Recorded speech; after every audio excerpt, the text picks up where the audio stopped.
morning, ladies and gentlemen.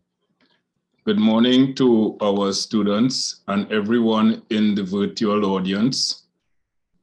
It gives me great pleasure as the director of the Is Arton Lewis Institute of Social and Economic Studies on the St. Augustine Campus to welcome each and every one of you to this very special event, which we are hosting to commemorate the birthday of Sir Arton Lewis, Nobel Laureate in Economics, 1979. We at the Institute, on an annual basis, host a series of events commemorating the birthday of Sir Arton Lewis on the last week of January.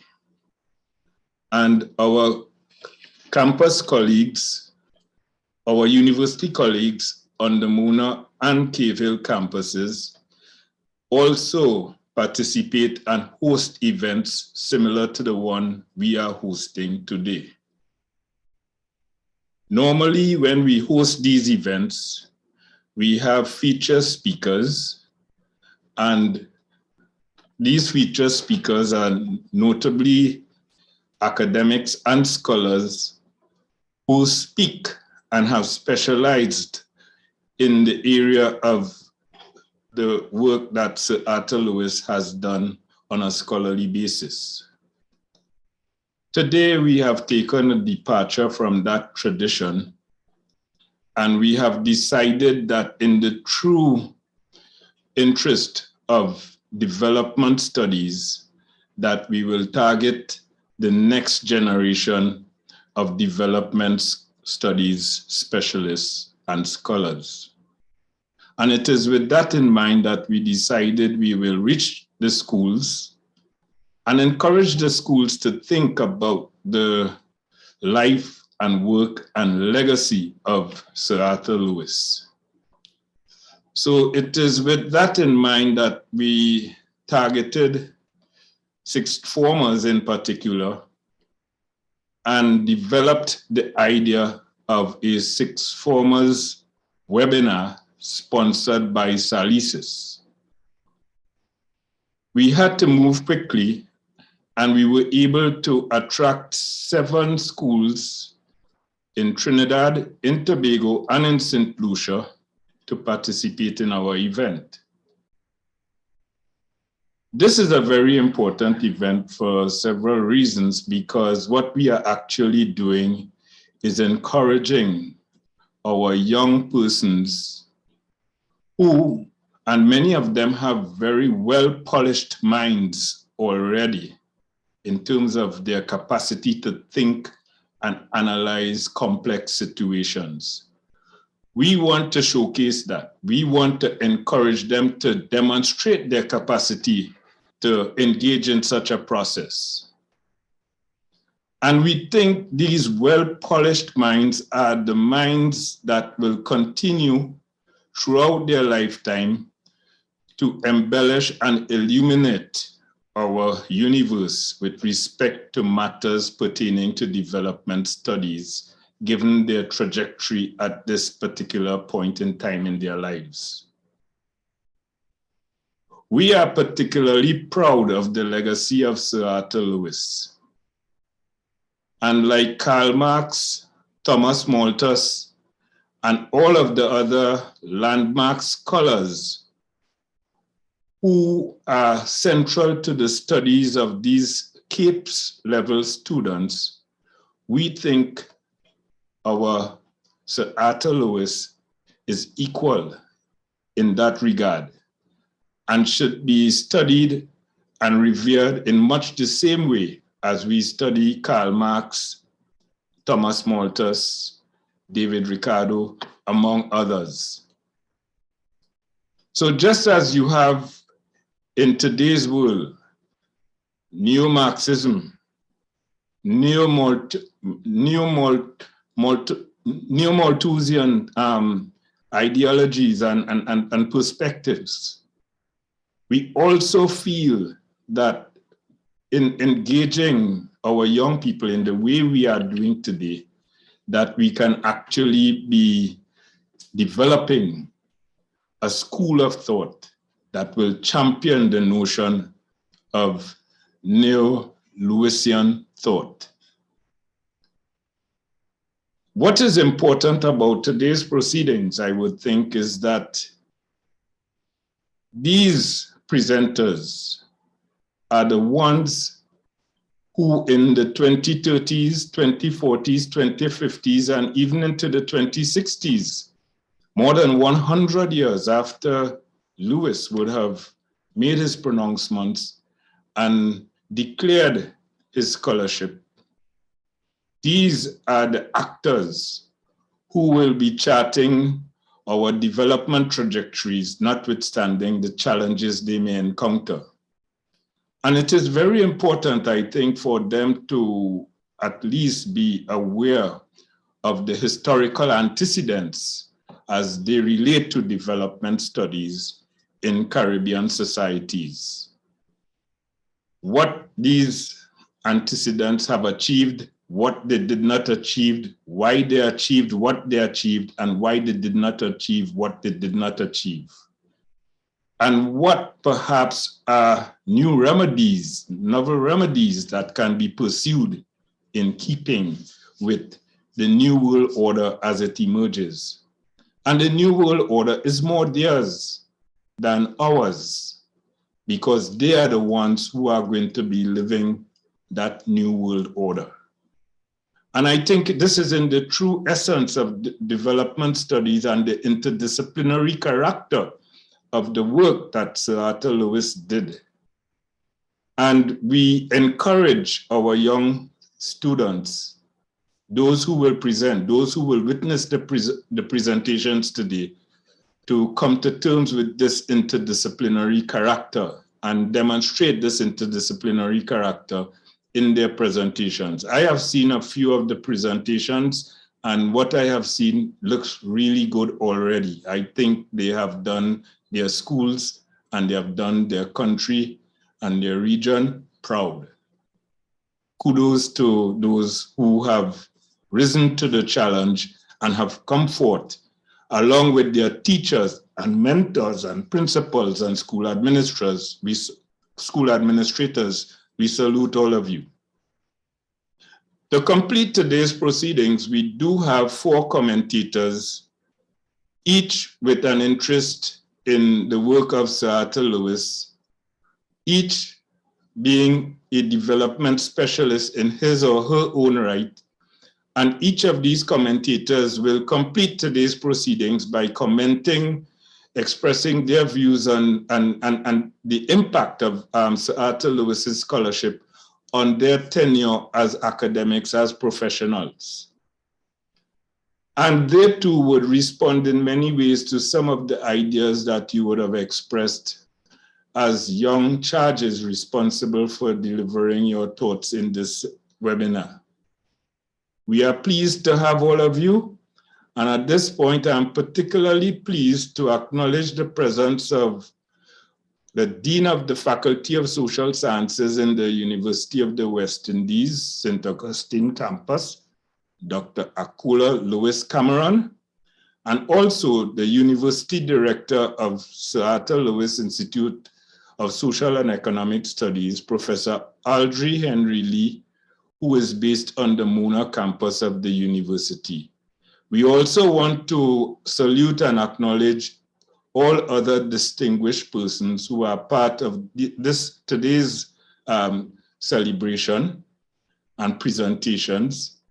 And we look forward to a really splendid occasion that would be etched in the memories of those who have participated, albeit positive memories. So I thank you for your presence. I appreciate your presence. We appreciate your presence here in SALISES.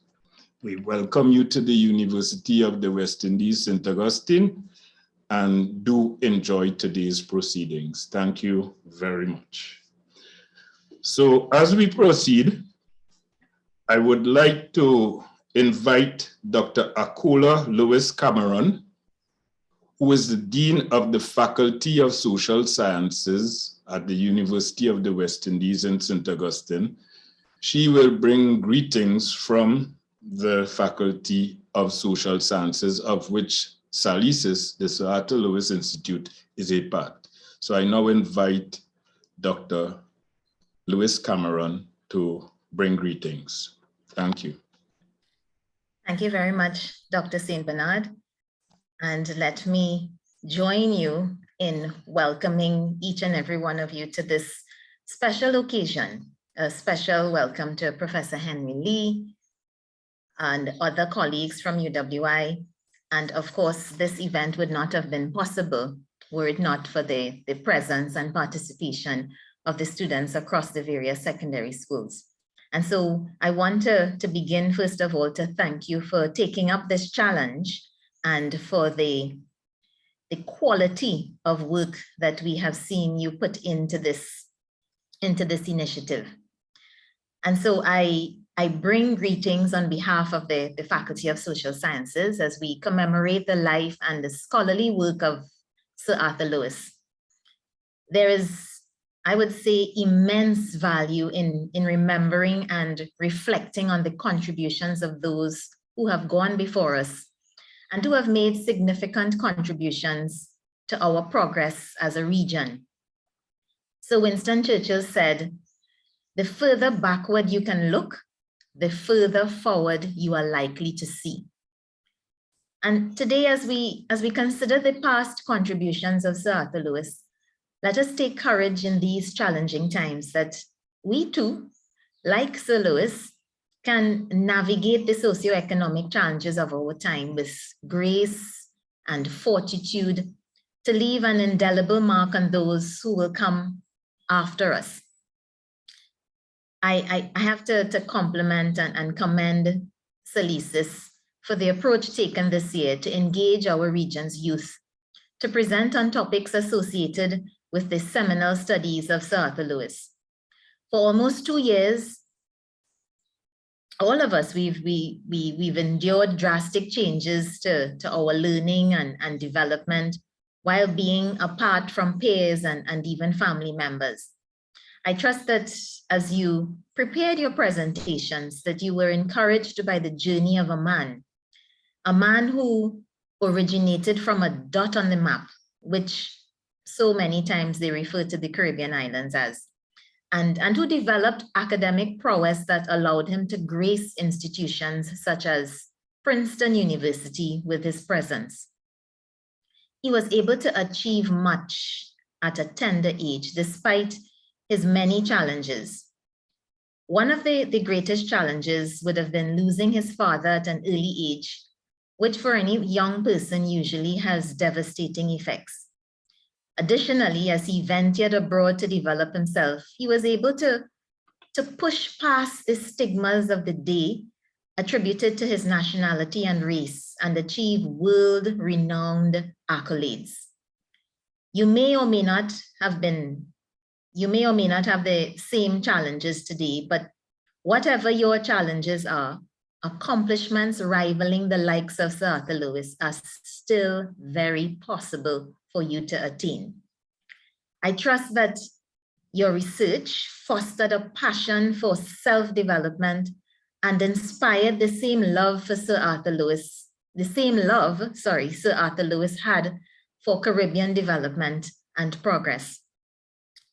We need our young people to be the beacon of light for this beloved region as we continue to recover and build resilience. This morning, I look forward to hearing all the presentations and I trust that we can all glean critical lessons that would assist us in our various academic and professional spheres. Thank you and do enjoy today's proceedings. Dr. St. Bernard. Yes, thank you very much, Dean Dr. Apula Lewis Cameron, for your kind remarks and greetings and informing the children, the young people, about the importance of Sir Arton Lewis's scholarship. I now want to move swiftly on to our University Director of SALISES, She is Professor Aldre Henry Lee, who is based on the Mona campus, and she brings greetings on behalf of SALISES Regional. I now invite Professor Henry Lee to bring her greetings to you. Professor Henry Lee. Yeah, Dr. Akula Lewis Cameron, Dean, Faculty of Social Sciences, St. Augustine Campus, UWI. Dr. Godfrey St. Bernard, Acting Director, Sir Arthur Lewis Institute of Social and Economic Studies, St. Augustine Campus, UWI. Presenters, especially students, ladies and gentlemen, good morning. Sir Arthur Lewis's birthday is celebrated on January 23rd. For the younger members of the audience, just a few facts about Lewis. He was the first West Indian principal of the University College of the West Indies. He was the first West Indian Vice Chancellor of the University of the West Indies. He was the first Black professor, Princeton College, an Ivy League college, mind you. In 1979, Sir Arthur Lewis was awarded the Nobel Prize in Economics. He was the first person of African origin to receive a Nobel Prize in the field other than peace. His theory of economic development and unlimited supplies of labor remain very relevant to this day. The Sir Arthur Lewis Community College in St. Lucia, the Sir Arthur Lewis Building in Manchester, and the Sir Arthur Lewis Institute of Social and Economic Studies at the UWI are named after him. Every year, we at the Sir Arthur Lewis Institute of Social and Economic Studies are always pleased to celebrate his lasting legacy during the month of January. Arthur Lewis did not only focus on economics, and as a sociologist, I like to point that out. He understood the importance of the social aspect of development. For example, Arthur Lewis, in his publication, Labor in the West Indies, he spoke about social conditions. He noted the dilapidated housing, the undernourished conditions of the masses and their children. He lamented the absence of social legislation concerning housing or working conditions, and he noted the lack of schools. He placed great emphasis on the role of education for the attainment of sustainable development. Patrick Emanuel in 1994, quoting Leonard Silk of the New York Times, stated that one of Lewis's values was to bring the humanity to the center of the attention of fellow economists and to bring the skills of the economists to bear on the problems of poverty that still afflict most of the human race. I want to congratulate Dr. St. Bernard for this excellent initiative to involve children in the examination of Arthur Lewis's legacy. As a research institute, we must be involved in building the capacity of the younger generation. This event today is an excellent example of how we can ensure that Sir Arthur Lewis's legacy lives on. This initiative enhances our own research at SALISES about children and with children. And I want to use this opportunity to highlight our annual Caribbean Child Research Conference, which is the only regional conference where adult and student and usually children researchers are given equal voice. Every year in November during the conference, we listen to the children throughout the Caribbean region as they discuss issues that affect them. They also put forward recommendations for the improvement in their lives. I hope to see many of today's student presenters at this year's conference in November. Article 12 of the Convention on the Rights of the Child, the CRC, establishes the right of every child to freely express his or her views. We have held so many seminars for adult researchers to examine Sir Arthur Lewis's legacy. In fact, we have a fairly recent publication of our journal, a special issue published by SALISES, and the journal is named Social and Economic Studies. And in volumes 68, numbers 1 and 2, 2019, we dedicate the entire issue to Sir Arthur Lewis. And the issue, just a little PR moment, is available online at www.mona.uwi.edu/SES, www.mona.edu.ui.edu/SES. This is my PR moment. I have to sell our journal. So now is the time to hear what the children our students have to say about Sir Arton Lewis. I look forward to listening to the students. I commend all of them for taking the time out to write on Sir Arton Lewis. I am sure it was a rewarding experience, and hopefully, Dr. Saint Bernard, we can have a publication, even an online one, of all these presentations by the students. All the very best for a successful event, and congratulations to all student presenters. I thank you.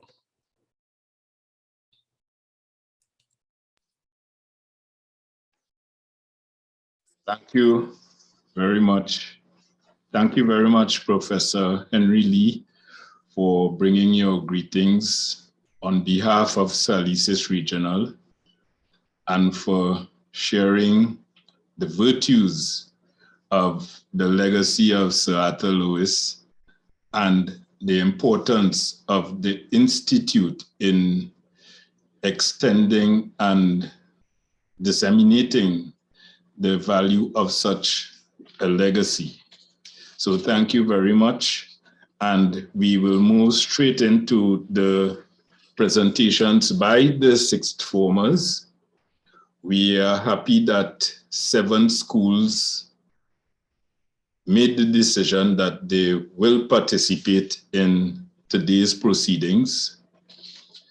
Based on initial checks, I'm not sure that all 7 are with us, but we will stick to the program in terms of the schools in the order in which they will present.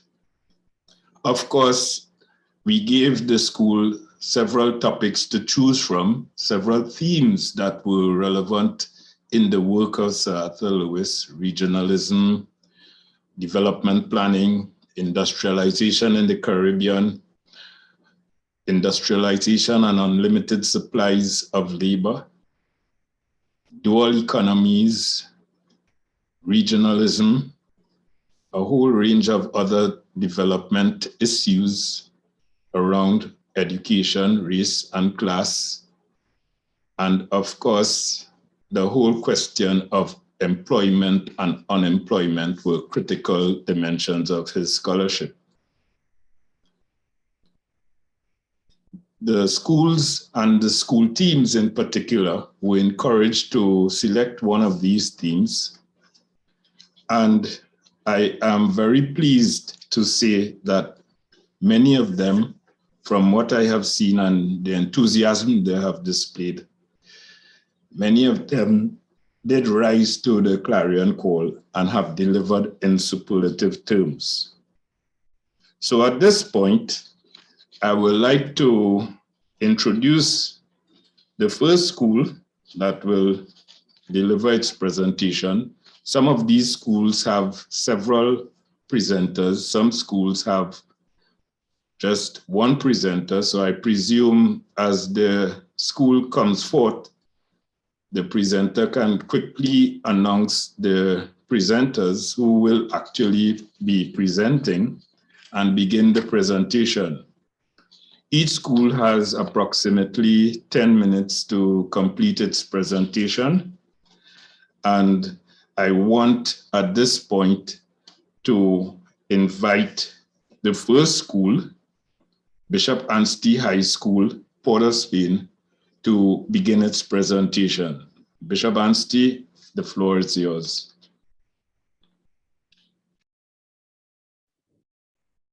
Good morning, everyone. Today we assemble to celebrate the legacy of Sir Arton Lewis and his works. Traditionally, persons tend to focus on his economic contributions. However, my group and I, Ronelle Fleming, Chelsea Felician, and myself, Faith Flavius, saw it pertinent to shed light on the rise of Lewis's ideas on regionalism as a strategy for Caribbean development, along with its continued importance. Thank you.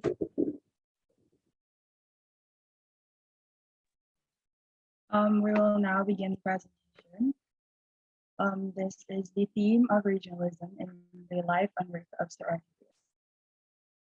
Beginning with the background of Sir Arton Lewis, he was born in St. Lucia to parents who migrated from Antigua. He fell ill at the age of 7 and was homeschooled by his father until he later attended St. Mary's College.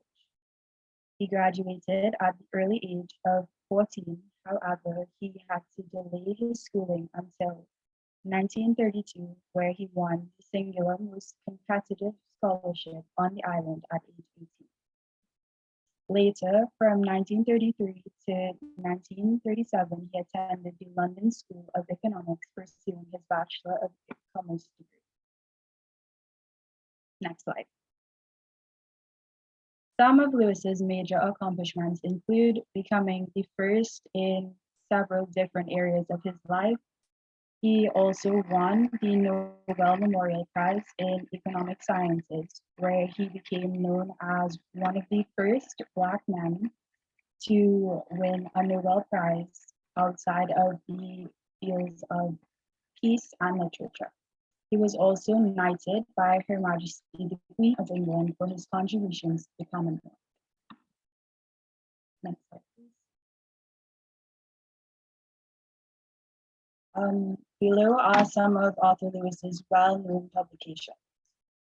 Lewis's most significant works were concerned with stimulating economic growth in the West Indies, and he became quite renowned for his model of economic growth based on industrialization, first proposed in his paper Industrialization of the British West Indies in 1950. Next slide. What is Caribbean regionalism? In the work of Lewis, regionalism is a way to coordinate and manage the development of the region with the idea that countries within the region can benefit from collective resources and development.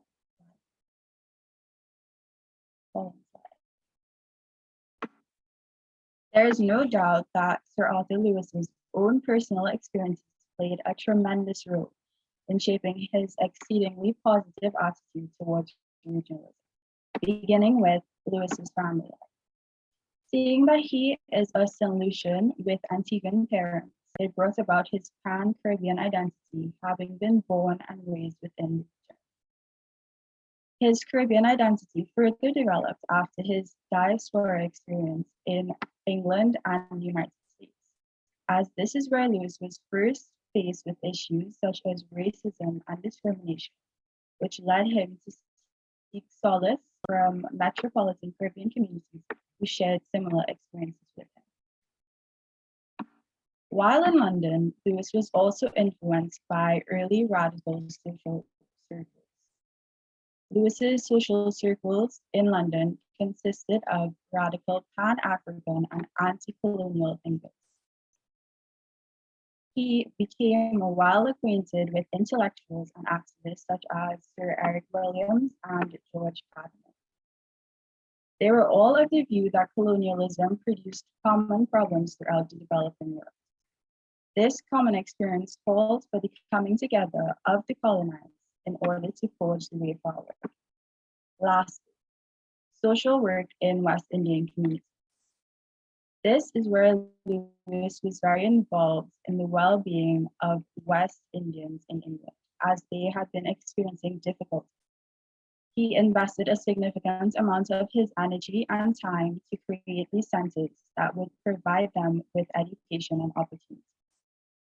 These experiences of camaraderie and social support molded Lewis into an intellect and activist who was determined to assist his fellow West Indians in escaping poverty, whether it be in England or back home in the West Indies.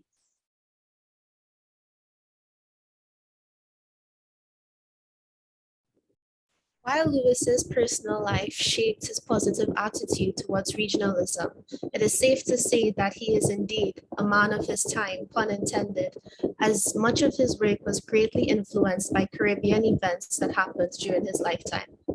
This includes the labor riots in the 1930s that were as a result of the poor socioeconomic conditions due to laggard human and economic development in the region.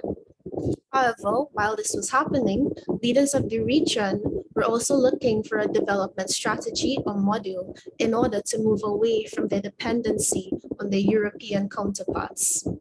This was in hopes of making progress towards decolonization, but also movements towards political and economic independence and development. For Lewis, the answer was simple for this development: Caribbean integration or regionalism. As such, Lewis made several attempts in order to achieve Caribbean regionalism. His main focus was the formation of the West Indian Federation in 1958, as he was one of the coordinators. Additionally, he was also the principal of the University College of the West Indies, and later the vice chancellor at the University of the West Indies in 1962. This was the foundation for higher education in the region. Furthermore, he was also the founding president of the Caribbean Development Bank, which was the first formal attempt at financial and institutional cooperation in the region. However, there were several challenges that led to the failure of Lewis's main focus, the West Indian Federation. Firstly, there was unwillingness from regional leaders.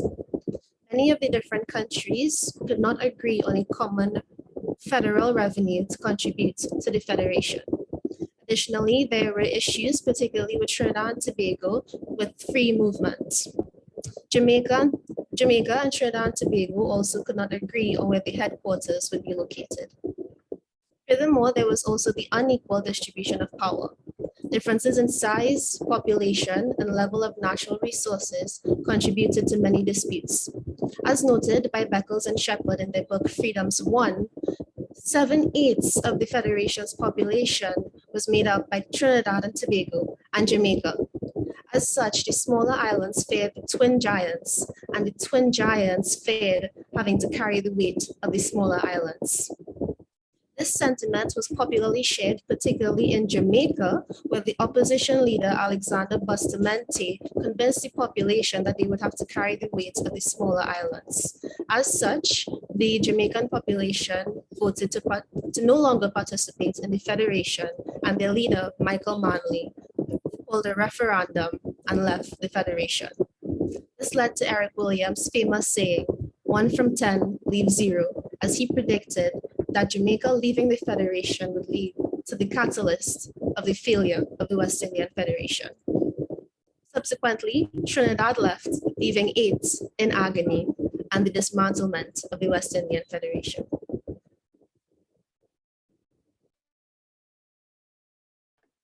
Lewis's attempt at the West Indian Federation was not a success, but there have been some more recent and successful attempts at Caribbean regionalism, such as the West Indian Cricket Team, the University of the West Indies, the Caribbean Community and Common Market, the Organization of Eastern Caribbean States, and the CARICOM Single Market Economy. Next slide, please. All of these organizations share one thing in common. They stem from the unionism of various Caribbean countries for the betterment of the wider Caribbean, whether it be through education, sport, and many other purposes. This coming together of Caribbean countries was a vision sought after by Sir Arton Lewis. Even though his dream of the West Indian Federation did not happen, he was able to plant a seed that we are fortunate enough to see the fruits of today. We see this through the Caribbean Disaster Emergency Management Agency, the Caribbean Public Health Agency, the Caribbean Meteorological Organization, the Caribbean Community Climate Change Center, and the Caribbean Examinations Council. In addition to the many successes, next slide, please. In addition to the many successes, there continues to be challenges associated with the idea of regionalism from the time of Lewis, even to today, even though some Caribbean leaders have certainly become more positive to the idea of regionalism. These challenges include the free movement, dominance, and economic performance. CMSE allows for the movement of Caribbean persons from one island to another with limited restrictions. There is the fear that there would be a mass movement of people into developed countries from developing countries, and that this would put a strain on said countries' resources. There is also the fears that certain countries would dominate others in terms of voting, for example, due to the size of the population, and the fact that some Caribbean countries are more economically stable than others and would automatically hold more power because of this while making certain decisions. Next slide, please. Regardless of these fears, however, regionalism continues to be a useful and important factor able to solve many current issues facing the Caribbean today. The current international, political, and economic context has meant that Caribbean countries face a wide range of difficulties. These include the effects of natural disasters to a shortage of resources, complex access to financing, narrow fiscal space for introducing social reforms, and the burden of high levels of indebtedness. Regionalism has played a vital part in alleviating the impacts of some of these issues on the Caribbean population. The effects of natural disasters or climate change is a major example of how regionalism can be used to solve these issues. Next slide, please.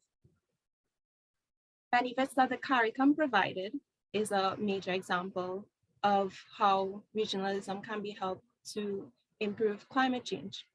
The CARICOM provided disaster displaced persons with a right of entry in other islands, supported the waiver of travel documentation requirements where documents had been lost or damaged in natural disasters, granted indefinite stays to some disaster displaced persons, facilitating permanent resettlement, and ease access to foreign labor markets through a mutual recognition of skill scheme and or a waiver of work permit requirements so that these persons could find employment.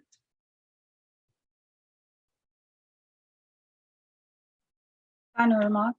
Although Sir Arthur Lewis was not the inventor of the concept of regionalism, he was one of the few who saw the value in promoting regionalism at a time where it was not widely accepted. Therefore, it is necessary to commend Lewis on his foresight and his vision. Many years later, it is evident that regionalism remains an important theme that continually plays an important role in the development of the Caribbean. Last slide, please.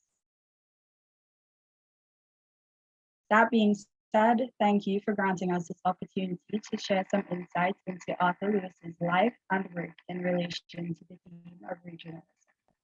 Thank you for listening to the presentation, and this is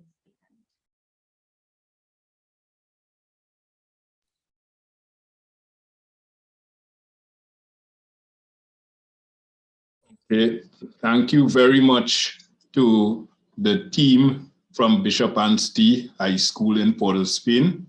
And I want to commend the three of you and your teacher who supervised this profound presentation which you just delivered. I think we can really say that, you know, our students and our region are in good hands. Our people are in good hands with young people such as yourselves coming to the fore and assuming professional responsibilities based on the quality of the presentation you just delivered. So a special thanks to all of you, your entire team, your school, for permitting you to deliver in today's webinar. I want to move on, and I'm sure that the members of the audience can send their applauses to the team for their work. I want to move on to the second school team, and that is the school team of Trinity College in Mocca, Maraval. That team is going to be presenting on other development issues. Again, the team has 10 minutes, and whoever begins the presentation can announce the names of the team members and who is actually going to present. So I now invite Trinity College, Mocca, Maraval to make its presentation.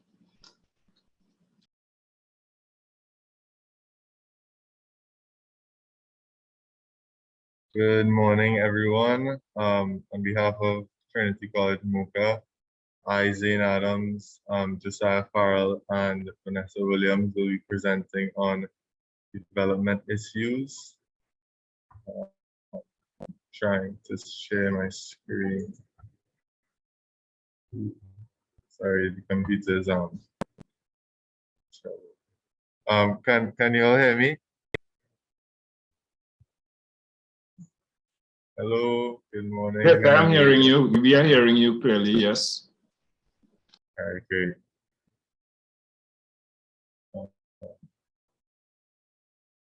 Is this how you do it? All right. Sorry, the computer is just giving a bit of trouble, but attempting to share the screen right now.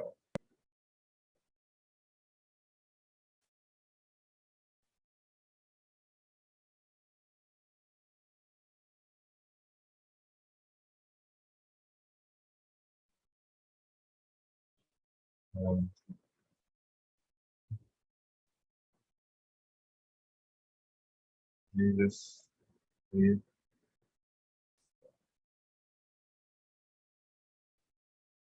Right. Okay.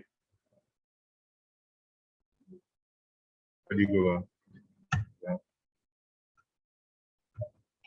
Right. Okay. Good.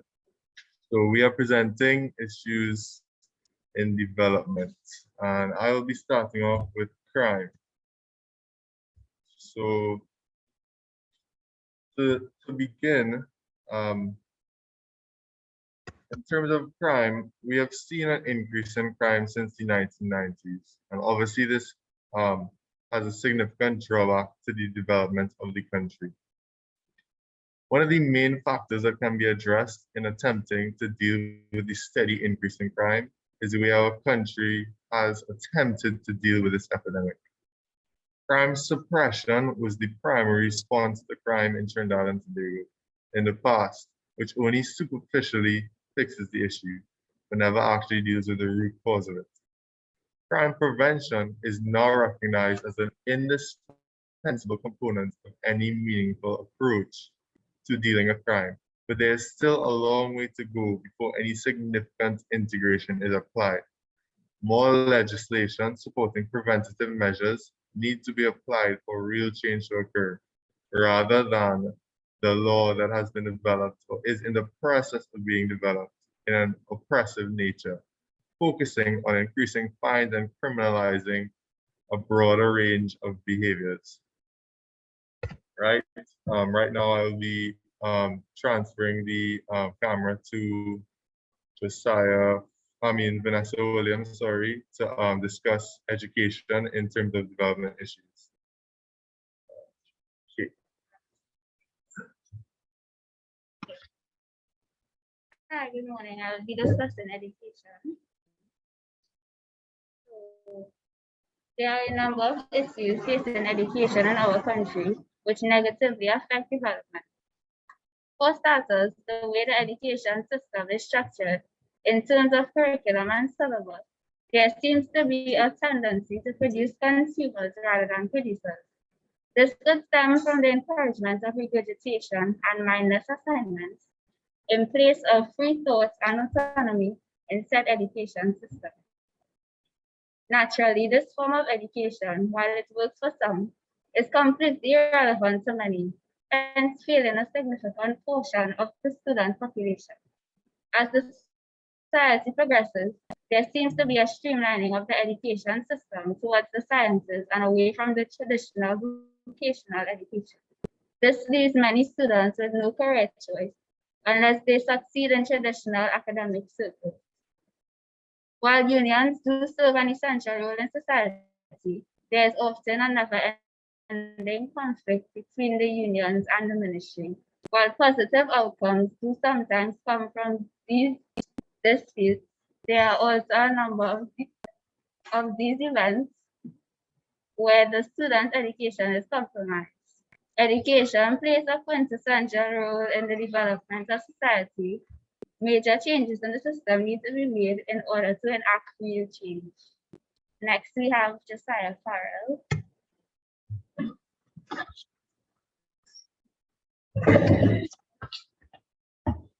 Good morning, everyone. I will be presenting on underdeveloped economy and dependence on oil prices. The economy of Trinidad and Tobago is substantially dependent on natural resources and the overall performance of the energy sector. The energy sector is charged with the sale and production of oil, natural gas, and petrochemicals. In order for a country such as Trinidad and Tobago to rely on such a resource, it must be economically capable of supporting that state. Oil and gas prices are solely determined by global supply and demand. The larger an economy is, the higher the demand for energy exists. For example, the United States require vast amounts of energy in order to support massive sectors such as transportation. Therefore, their demand for energy is high. Although the global energy market tends to fluctuate, it is necessary for Trinidad and Tobago to rely on oil and gas prices in order to sustain its economy and meet budgetary projections for the future. The finances of the government have been reduced due to a collapse in oil prices. The oil prices plummeted from 150 US to US $30 a barrel. While oil prices plummeted and revenues reduced, the expenditure of the government has remained the same. If a country is spending more than it's earning, it creates a situation where budgetary deficits are met, as seen over the last 6 years. This is due to the country's heavy reliance on high oil prices and the uncertainty of these prices, and the country's incapability of having a diverse enough economy which can possibly cushion the effects of unexpected prices. The reality is that global energy prices may never rise again to what they once were. The energy outlook is that global energy prices may continue to remain stable, or these prices may decrease. Based on the uncertain nature of energy price projections for the next 5 years, the government has sought out other avenues in an effort to mitigate budget deficits. While a country's financial situation country's financial situation is unstable and a country is heavily in debt, such as Trinidad and Tobago, it hinders any measurable development from taking place in this country.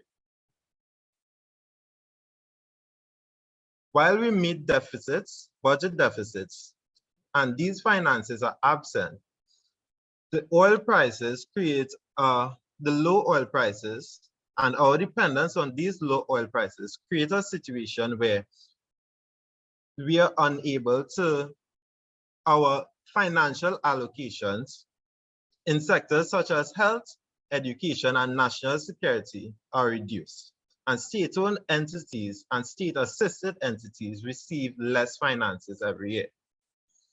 Based on the work of Sir Arton Lewis, we can argue that Trinidad and Tobago is still an underdeveloped economy, and the country's continued reliance on one commodity poses a significant threat to the future of the citizens of Trinidad and Tobago. Thank you.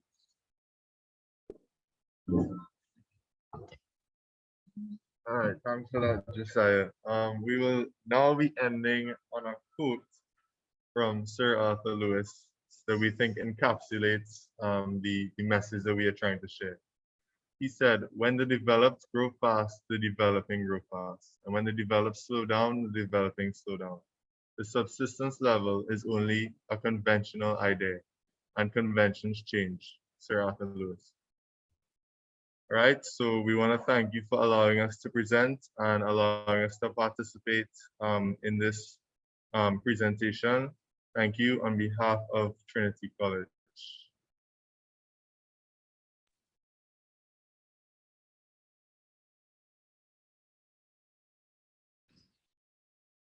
Well, well, well. Another superb presentation, and my heartiest thanks to both Trinity College, Mocca, Maraval, and Bishop Anstey High School in Port of Spain.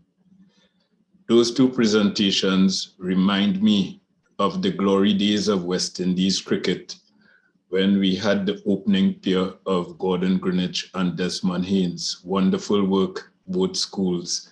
And with respect to the last presentation on other development issues, I quite appreciate the importance of the economics and how the economics dovetails with development planning that has implications for some of the multi-sectoral issues and performance in those issues, and tying it back to the multidisciplinary perspective, the interdisciplinary perspectives of Sir Arton Lewis.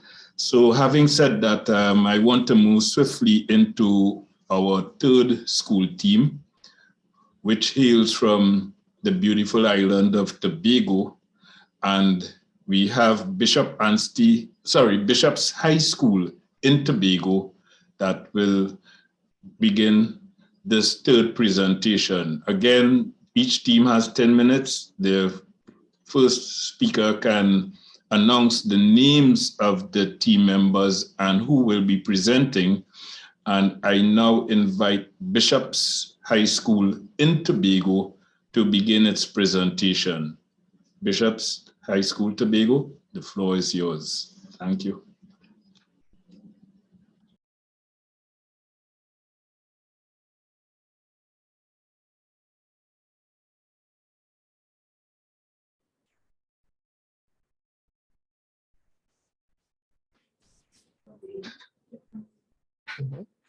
Hello, good morning, greetings to one and all.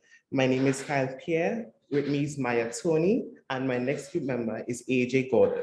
And we'll be presenting the development planning on Sir Arton Lewis.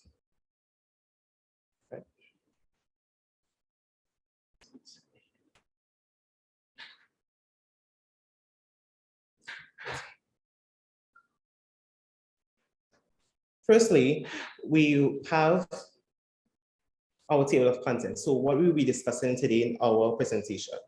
First, we'll be discussing who is Sir William Arton Lewis, definition of development planning, highlighting key points of Sir Lewis' contribution to development planning, and our conclusion. Firstly, who is Sir Arton Lewis? And the first thing we want to state is we are in awe to have this opportunity to present on this astonishing character in our time. So firstly, on Sir Arton Lewis, he was born in St. Lucia, 1950. Lewis completed his secondary education at age 14. At age 18, he enrolled at the London School of Economics, LSE, to obtain a Bachelor of Commerce degree. An outstanding scholar, Lewis was appointed assistant lecturer during his tenure at LSE. The first Black appointment made by the prestigious institution. He lectured the first year course on economic analysis. So firstly, let's first establish who is Arton Lewis. We are so proud to be presenting to you about this astonishing man. Arton Lewis made an incredible contribution to the development of our Caribbean. And he is a role model to look up to, as he is revolutionary, as he creates and he does not conform to society norms. For instance, he doesn't, in his degree, he didn't go the normal route of either law or doctor. He decided to be an economist, right? And this is important to note. So what is development planning in our own definition? Development can be defined as the process by which a country uses its resources to grow its economy, improve quality of life of its citizens, and conserve and preserve its environment, according to Nadia Johnson et al. So what development planning to Sir Arton Lewis contains? He spoke about it being a way forward to come from traditional colonization to one of industrial modernization in the Caribbean to support and improve the standard of living for the Caribbean economy. So first we'll have our first point, point one. done by Maya Tony. Good morning. So economic development with unlimited labor supplies, 1951. In Lewis's model, he stated in a labor surplus economies, poverty and low wages persist once the opportunity cost of labor remains low. This simply means that once the cost to employ a unit of labor remains low and doesn't compromise profits, the capitalist system remains unchanged/unburdened. He also stated the reasoning behind this is simply due to a large reserve army/labor force, which results in a disequilibrium, which means supply is way larger than the demand. As such, in today's society, but specifically Trinidad and Tobago, with the formation of trade unions, they have fought for the installation of minimum wage legislations. With this installation of this law in economics, this results in a price floor. A price floor can be defined as the lowest legal price a commodity can be sold at. Price floors are used by the government to prevent prices from being too low, for example, the minimum wage legislation. So as we can see from the graph, the equilibrium price would have been at $6, and approximately 400 to 500 persons were willing to supply their labor. However, as the government implemented a price floor at $7.15, you realize more persons were willing to supply their labor, which resulted in 50 more persons coming into the labor force, and also it resulted in unemployment because there was more supply for labor and there was less demand, because this capitalist doesn't really want to pay more for labor when they could just stay at the minimum amount and don't decrease their profit maximizations. Criticisms. It is evident that the installation of minimum wage legislations was a smart idea on behalf of the government to curb poverty and the existence of low wages.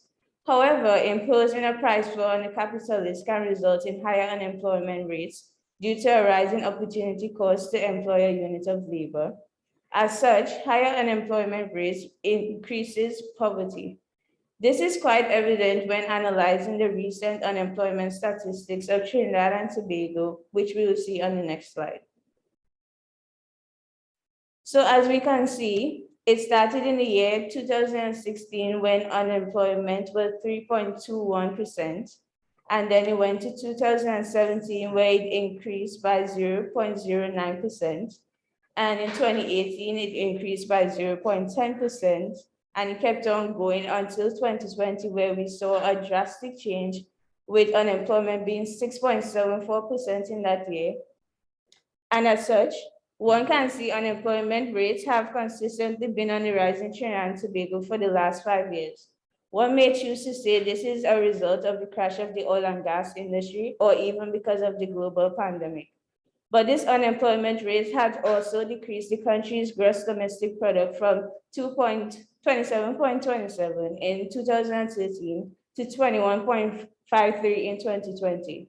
A decrease in GDP evidently shows that the country's growth and production has decreased over time, thus equating to less revenue being generated. And as such, unemployment will continue to rise, since if the country is making less money, they won't employ as much persons to supply labor. So a conclusion of point one, as such, we can see that Lewis's statement that labor surplus economies usually are characterized by poverty and low wages once the opportunity cost of labor remains low due to a large reserve army and labor force is factual, but the developmental process also played a part in increasing unemployment due to the installation of minimum wage legislations. So I'll hand you over to AJ to present point two. Hi, good morning, everyone. My presentation this morning is going to speak about Sir Arton Lewis's thesis on industrialization by invitation. Now, first of all, we have to define what industrialization is. This is the process by which an economy is transformed from a primarily agricultural one to one based on the manufacturing of goods. From a historical perspective, we have always been an agricultural region, from the production of tobacco to sugar. During the enslavement period, we have always been involved in agriculture. And so Sir Arton Lewis was trying to modernize the society by moving away from this agriculture, because there were problems with agriculture, as we know, soil exhaustion and these types of things, and there wasn't enough labor willing to work in the agricultural sector. So he wanted now to modernize the economy by bringing industrialization. Now, he stated that the Caribbean region had an unlimited supply of labor. This labor could be absorbed by inviting multinational companies to establish themselves in the territories and use the surplus labor in their industries. When we have a surplus amount of labor, we have unemployment and we have low wages. And that doesn't fare well in the development process. So what Sir Arton Lewis was trying to do is to increase the standard of living by inviting multinational companies to come and industrialize the regions, the territories in the region. So by the absorption of the surplus labor, employment rates would increase along with the standard of living in the territories. Now, there are 4 components of Sir Arton Lewis's theory.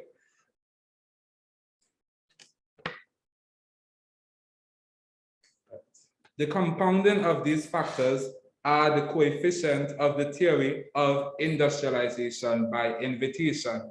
So we have 4 components of this theory: local labor, foreign investors, operation plans, and governmental investments. Now, we already said that the local labor was there. We had a high rate of unemployment, and so what governments should do, according to Arton Lewis, is to invite foreign investors, such as multinational companies, to come and set up shop in their country. Now, to set up shop in the country, one must first have the capital, the operational plans, and they must provide the utilities for that multinational company to come. And therefore, the government must be willing to invest funds into such a project. Now, we have some regional examples of the application of Sir Lewis's theory. We know that in Puerto Rico, we have Operation Bootstrap. In Barbados, we have Operation Beehive. Here in Trinidad and Tobago, well, mostly in Trinidad, we have the oil and gas sector that is still running the country. And for example, we have bauxite mining in Jamaica. Now, most of these operations are still ongoing because countries are still relying on these multinational companies to kind of absorb the surplus labor. And we know that in Trinidad and Tobago, we rely heavily on the oil and gas sector to bring in our revenue. But there are some drawbacks of Sir Lewis's theory. And we know that some territories didn't even have requisite funds to give multinational companies an invitation to industrialize. And that is because the metropole, or what we would call Britain, they didn't want development in our countries. So they made it a little hard for us to seek to get the requisite funds in order to start this invitation to industrialize. Also, multinational companies continue to take advantage of lesser developed countries by employing persons from overseas to fill administrative and executive positions, in addition to the non-payment of taxes and huge remittances returned to the home country instead of investment into the country of operation.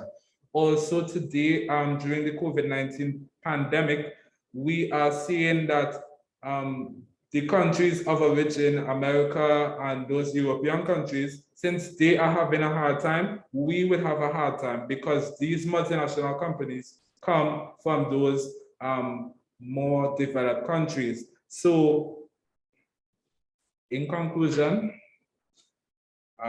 invitation to industrialization, it was a good effort by Sir Arton Lewis, and we continue to benefit from his work even in today's economy and society. Thank you.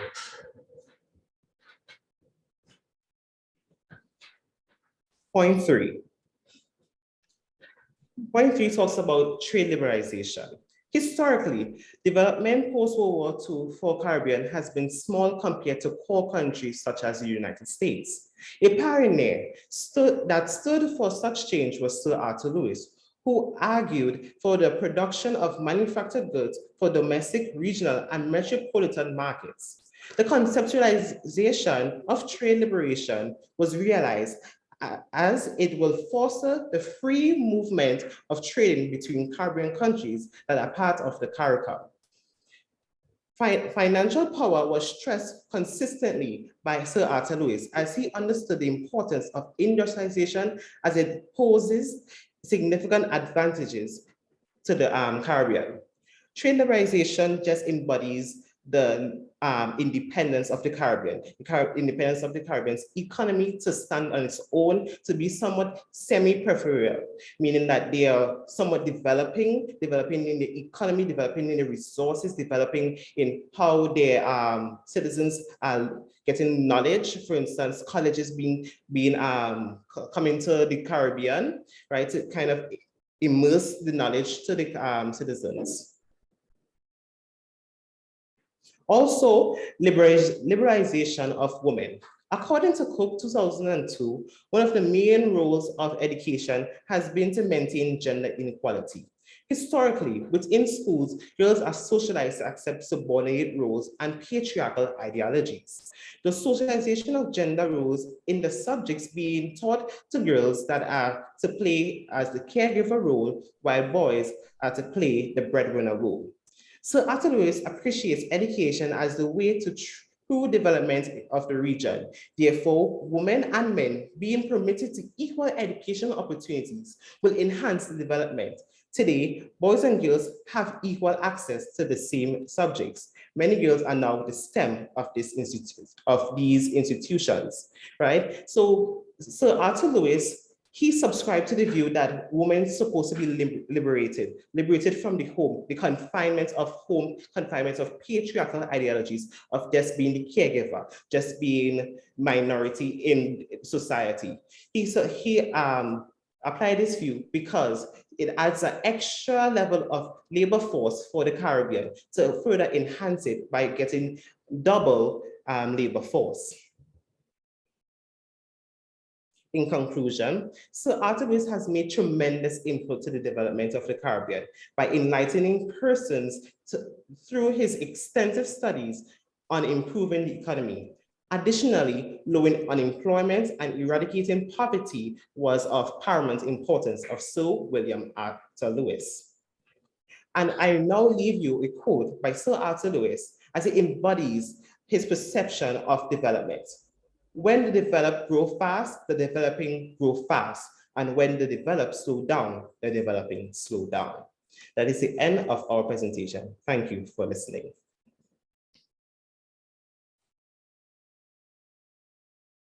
Thank you very much, Bishop's High School in Tobago.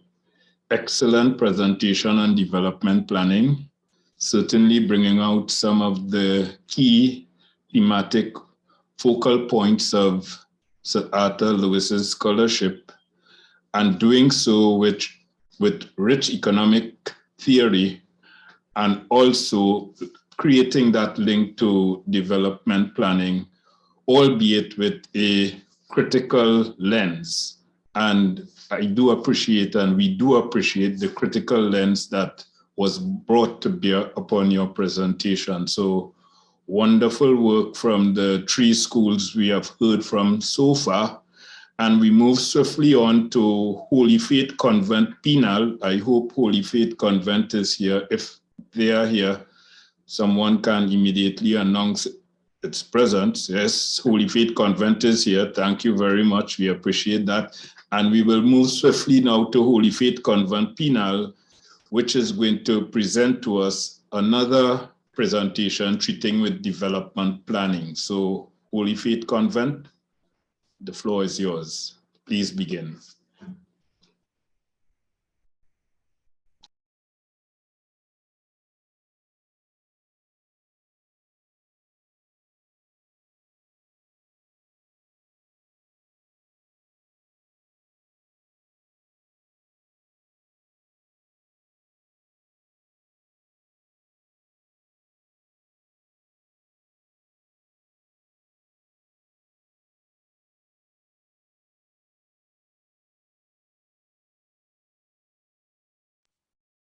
Okay, apparently Holy Faith Convent is not here, so we can move straight on to the Is Arton Lewis College, St. Lucia, and we specifically welcome Team St. Lucia to be part of this very special webinar. The Is Arton Lewis Community College in St. Lucia is going to be presenting on industrialization in the Caribbean. And I now invite Team St. Lucia from the Is Arton Lewis Community College to deliver its presentation. Team St. Lucia, Team Is Arton Lewis Community College, the floor is yours.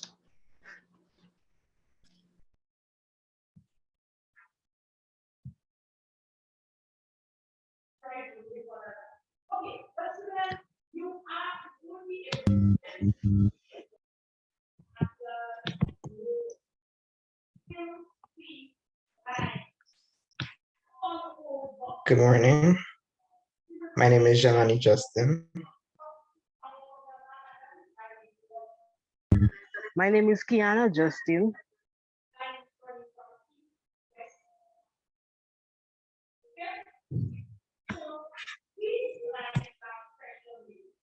I will be with Aldre and Estelle, and we're going to be presenting on the progress of Caribbean economies through industrialization.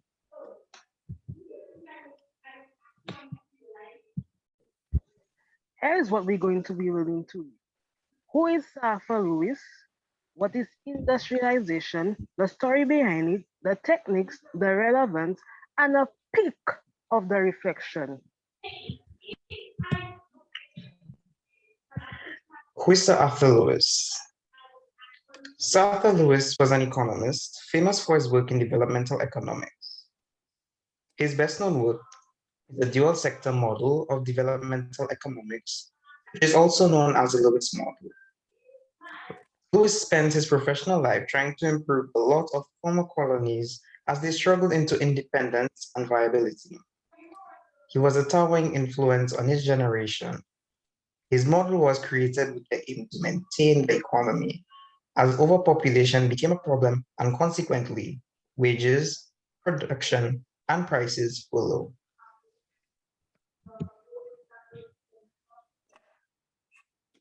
One of Sir Arthur's most famous quotes was, "Education is the great growth industry of the third world."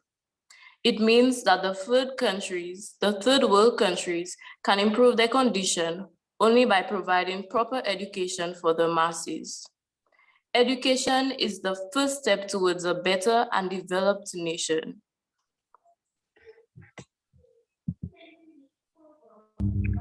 Arthur's path-breaking work on the transfer of labor from a traditional to a model capitalist sector in conditions of unlimited supplies of labor is one which is still prominent today in the Caribbean. It involved the introduction of industrialization.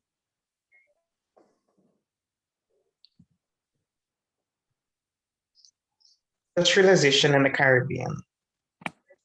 The economic history of several developed or advanced countries indicates that industrial development, namely the expansion of manufacturing activities, has been an important element in the achievement of a higher standard of living. Several less developed countries have sought to emulate the experience of these developed countries by fostering the development of manufacturing operations. Governments have provided the necessary infrastructure, roads, water, electrical systems, ports, etc., and the policy framework to expand industrial operations, which would widen the range of available goods and services and provide foreign exchange earnings and employment opportunities.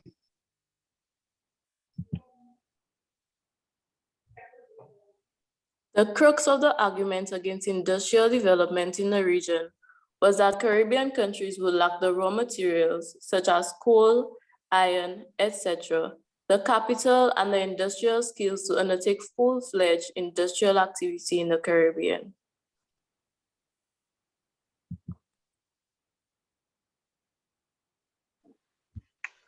The need for rapid industrialization in the West Indies rested chiefly on overpopulation or populations too great to be maintained solely by the agricultural sector. Therefore, the solution of creating new opportunities for employment of the land came about.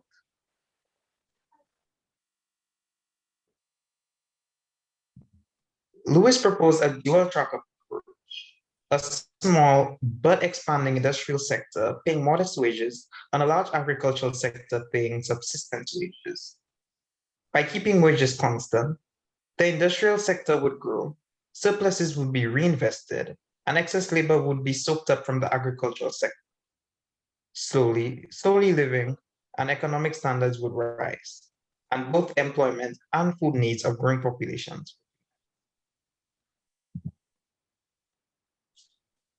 The census was then used to determine who had a job and who did not find a job. Finally, the desirable situation was made possible. More productive employment for some persons crowded into unproductive jobs was sorted out. They were confined to domestic service.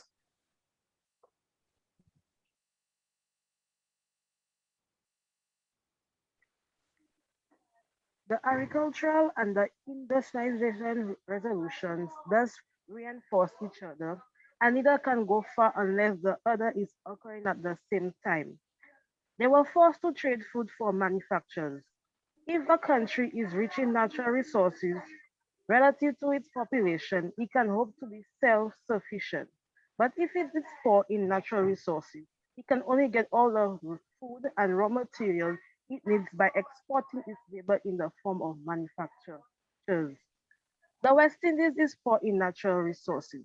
They have a few minerals of economic significance, little land relative to population, and too much of their land is in the form of mountains and scrub.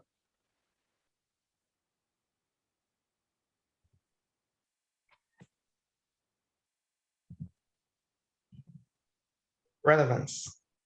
In the mid-1950s, William Arthur Lewis outlined a model which had the dynamics of labor reallocation in a dual economy, composed of a traditional and subsistence sector and a modern or industrial or capital sector. Since the population was too great to be maintained solely by the agricultural sector, the introduced mechanization system made new opportunities for employment, and the dual economy became an inevitable answer to economic growth in those years. However, despite its age, the model remains as significant as it was before. It is an ideal type device for the study of economic development to reach contemporary patterns of structural transformation and their implications for inclusive growth, wages, profits, employment, and productivity can be examined.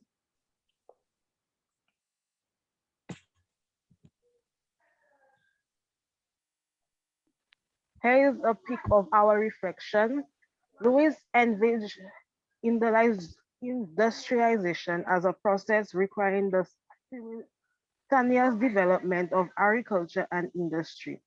Industry would absorb the sulfur labor emanating from agriculture, allowing the sector to increase its productivity and standard of living.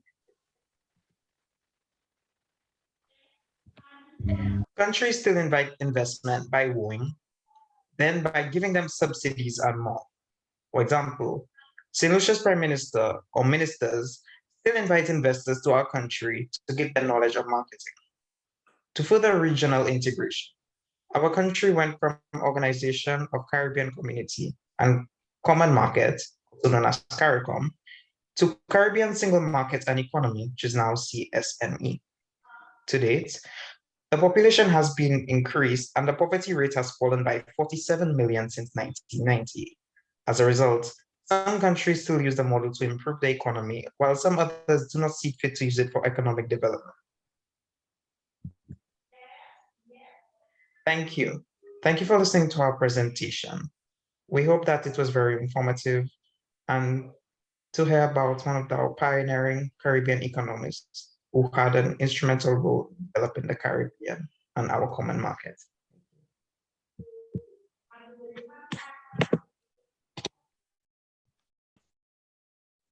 Thank you very much, Team St. Lucia, Team Sir Arton Lewis Community College.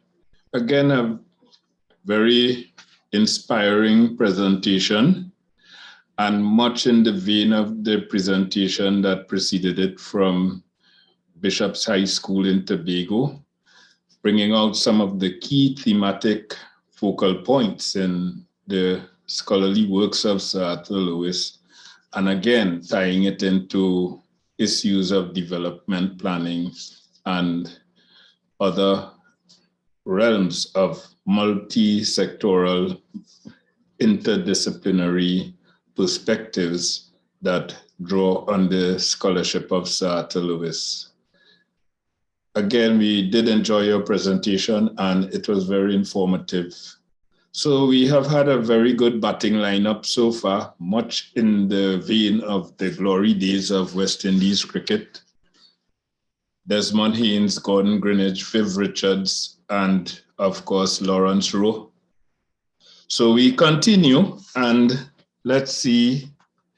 We now move on to Presentation College Chaguanas in Trinidad, and their presentation will address industrialization and unlimited supplies of labor. In the interest of time, again, we will try to keep the presentations within 10 minutes max.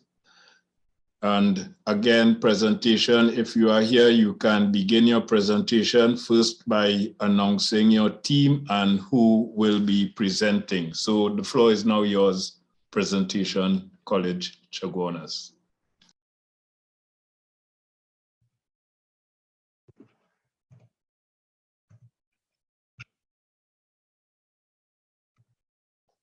Good day, ladies and gentlemen. Firstly, we thank you for the opportunity to present today. My classmates of Presentation College Chaguanas will be introducing to you the Nobel Prize winner, Sir Arton Lewis, and his theory as it relates to his model of industrialization with unlimited supplies of labor under a microeconomic perspective. My colleagues Keegan Jagrup Singh, Mikhail Taylor, and myself, Ronaldo Ghani, will present this to you. Firstly, we have this illustration showing that Google recognized on December 10th, 2020, the professor, Sir Arton Lewis, and his achievements and the unlimited supply of labor theory that is approaching 70 years. From 1954, and in 2024 would make it 70 years. This is the basis of his model, economic development with unlimited supplies of labor, the Lewis two-sector model. Assumptions are, a traditional subsistence sector has surplus labor, which basically means the labor that is being supplied in the traditional sector, agricultural sector at the time, is in surplus because the laborers may be unskilled. So we have high levels of supply and a constant demand for labor. The second assumption is traditional sectors pays the average product, income sharing by families. Since we know there's a surplus of labor, the workers are getting paid an average wage based on production per day, and this may be a minimum wage. The third assumption is due to rural surplus labor, the capitalists can hire unlimited amounts of labor at a wage equal to the subsistence wage. The capitalist we speak about here refers to profit-seeking individuals. So all this assumption is saying is if we have surplus labor in the traditional sector, this can lead to high levels of unemployment. The capitalists would pay the same wages as the traditional sector would pay because of the unemployment caused by the surplus in labor. And also, the capitalists would want to maximize their profits. Therefore, the same wage would be suitable, but the workers benefit of a job and not being left unemployed. Now we look at the two-sector model. The surplus labor from the subsistence sector would transfer, as you can see the arrow going to the right, to the industrial sector, which is the capitalist sector.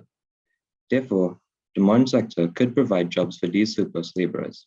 This is why it's called a two-sector model, where the surplus labor could be absorbed from the modern sector, economic dualism. The theory suggests that the modern sector should be invested in highly, and if we don't have enough investments locally, we invite foreign multinationals to make foreign direct investments, offering them tax breaks and subsidies in return to convince them. This will then develop the industrial sector. Is Arton Lewis recommended trying local investments first, like creating factories and other progressive businesses within the modern sector. Now we move on to the microeconomics behind it. So, the diagram on the left represents a subsistence sector, where the wage is determined by the interaction between the demand for labor and the supply of labor, where they meet at equilibrium, which shows the employment level E1. The low wage is constant, therefore the wage rate is equal to the marginal cost, which is seen on the right diagram representing the modern sector. The horizontal blue line is the supply of labor, and it's perfectly elastic because of the constant wage rate. So the same wage rate in the subsistence sector is the wage rate in the industrial sector. The demand for labor is equal to the supply of labor at low wages. E1 would be the amount that would be employed. Employment will increase as the industrial sector expands, and more investments and capital accumulation is made by government and private sector companies. My colleague Keegan will speak more about capital accumulation.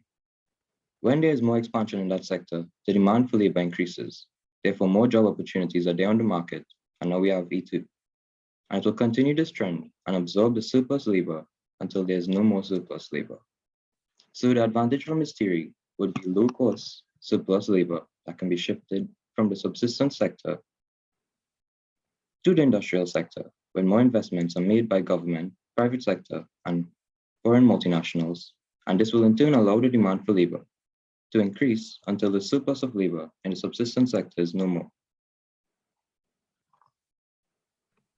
Moving on, the model based on industrialization and unlimited supply of labor, there are three testable assumptions, and we can ask these questions and determine to what extent they are applicable to today.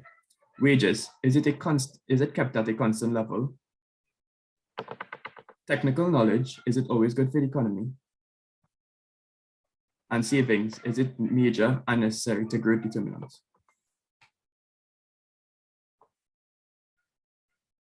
Firstly, are wages kept steadily low? The critique. Earnings in the subsistence level set as the same wages in the capitalist sector, but in practice wages tend to be higher than this. In the same paper, also reiterated the point that his model does not require a zero marginal product of labor. It simply needs the supply of labor to the capitalist sector to be more or less perfectly elastic. When the surplus is exhausted, wages begin to rise above the subsistence level. Moving on, technical knowledge. Is it always good for the economy? Y being income is equal to technical knowledge, functional, physical capital accumulation, human capital, and labor. When technical knowledge increases, it has a positive effect on physical capital accumulation, human capital, and labor, and therefore increase in overall inputs.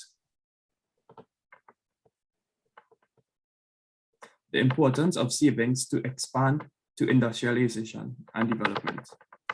Need to increase saving and investing from 4 or 5% of national income or less to about 12 or 15 of national income or more. This is the central problem because the central fact of economic development is rapid capital accumulation.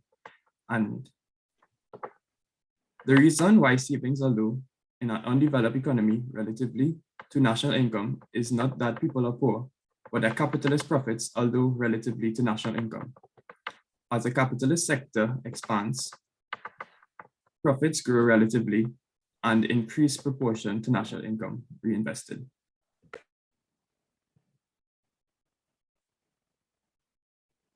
Next, I will be discussing the relevance of the unlimited supply of labor model in today's economy, Japanese 2015. It was Lewis's paper, Economic Development with Unlimited Supplies of Labor from 1954, as well as his subsequent book on the theory of economic growth from 1955 that constituted the founding documents of the modern concept of economic development. In them, Lewis argued that the main strategy for economic development was industrialization, and that economic growth allowed for the solution of diverse political and social problems. According to world-famous economist Paul Krugman, the paper is the most famous in all development of economics. This implies that Sir Arton Lewis was not only famous in the Caribbean, but also was a prominent figure worldwide. In fact, it provided the first clear-cut theory of economic development.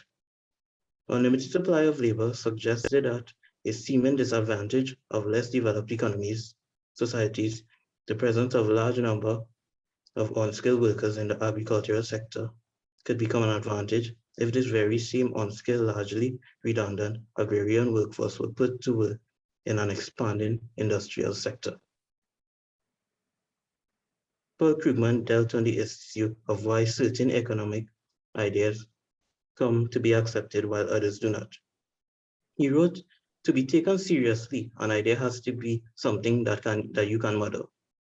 And this is exactly what Lewis's concept of dualism and unlimited supplies of labor provided. The basic idea of dualism continues to influence many in the development and growth of literature today. A few researchers use the term explicitly. Many more use two-sector models in which the sectorial dichotomies are characterized by new terminology to fit today's reality. Examples of these terms may include formal and informal, modern and traditional, and lastly, industrial and agricultural. The argument is offered that China is reaching its lowest turning point, presumably leading to a period of rising wages, declining comparative advantage in manufactures, and declining returns to investment. For example, Zhang Yang and Wang 2010, Wang Weaver 2013, Das and NDIA 2013. Asian tigers. These economies include Hong Kong, South Korea, Taiwan, and Singapore. They refer to economies that underwent a rapid industrialization in the early 1960s and 1990s and continue to uphold this rapid development. These economies were able to grow by pulling in large supplies of labor costs, primarily drawing workers from rural areas from the urban informal sector. With this, I would like to end our presentation, and thank you all for attentively listening to us.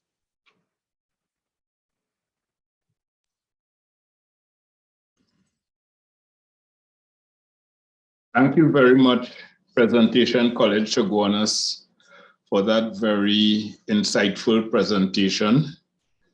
Again, a presentation that was rich in economic theory and demonstrated the interdisciplinary links and the critical thinking that ought to be brought to bear upon any reading of the work of Sir Arton Lewis. Indeed, reading Sir Arton Lewis has often been a challenge to many, including senior academics.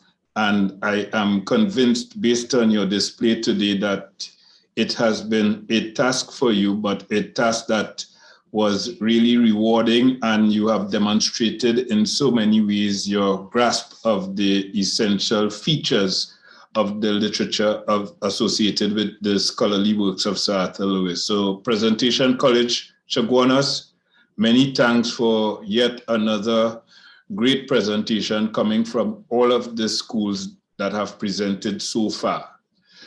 We now move on to the last of the schools and school teams that will present today.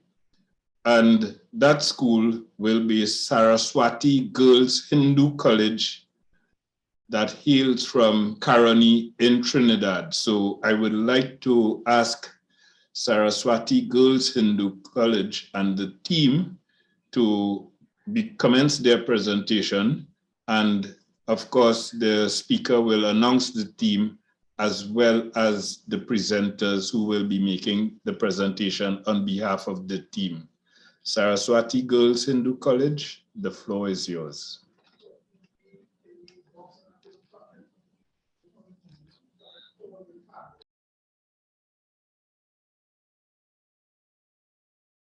Good morning. My name is Priyanka Ramprasad, and I represent Saraswati Girls Hindu College. My team consists of Fisha Dilraj, Celine Supersad, and myself. A little on the history of Sir Arton Lewis. In 1954, Sir Arton Lewis wrote a pioneering article entitled Economic Development with Unlimited Supplies of Labor, which was published in an economics journal, the Manchester School.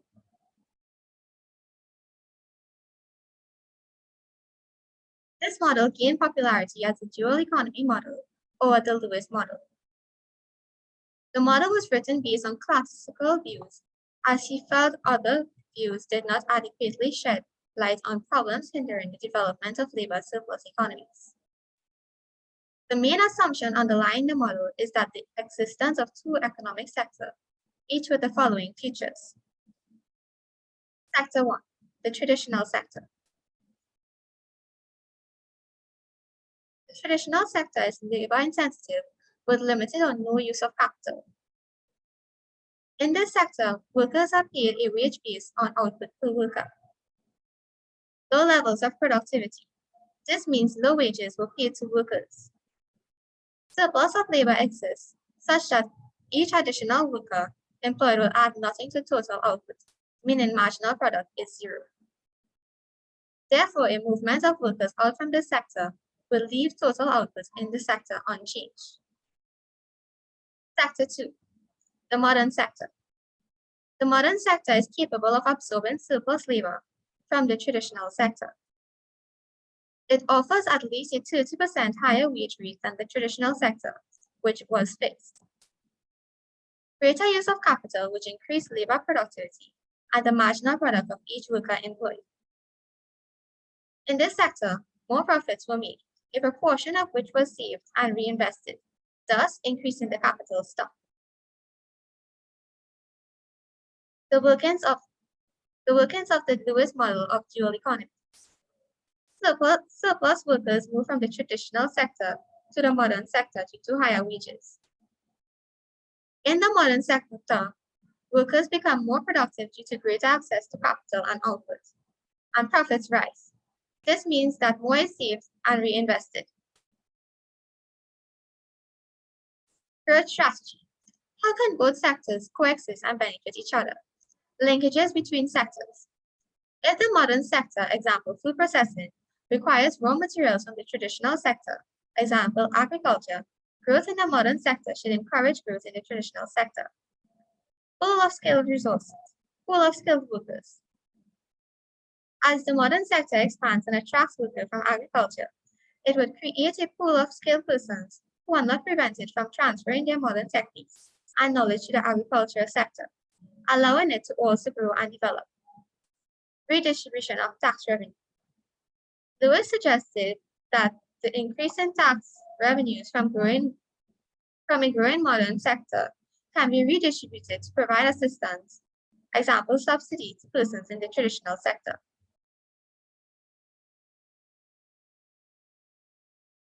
Evidence of workers moving from the traditional sector agriculture in Trinidad and Tobago. As you can see, there was a decline in agricultural labor force between the periods of 1980 to 2004.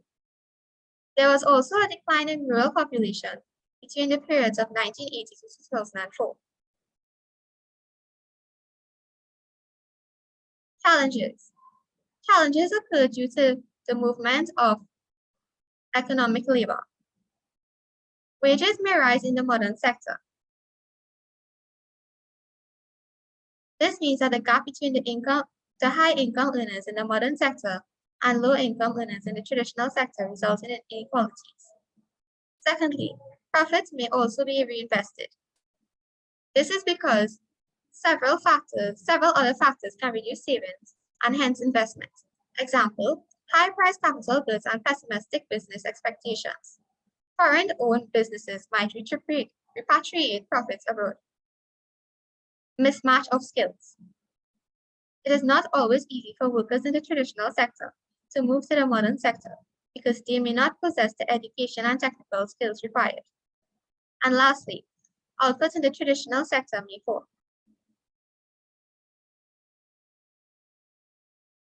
If land becomes more arable due to fertilizers, better climate, etc., each extra worker might be able to add more and more output to total product, meaning marginal product is not zero. Solutions to the dual economy model. Wage disparity. Progressive taxes in the modern sector use revenue earned to assist the low-income traditional sector. Example, subsidies. Low investment, industrialization by invitation strategies put forward by Sir Arton Lewis to encourage foreign investment. Structural unemployment. Retraining of workers who transfer from the traditional sector so that they will be able to contribute towards the modern sector. And lastly, decline in agriculture. Linkages between the traditional sector and the modern sector. Example, for raw materials used in the food processing industry, greater use of technology, export assistance, and other incentives.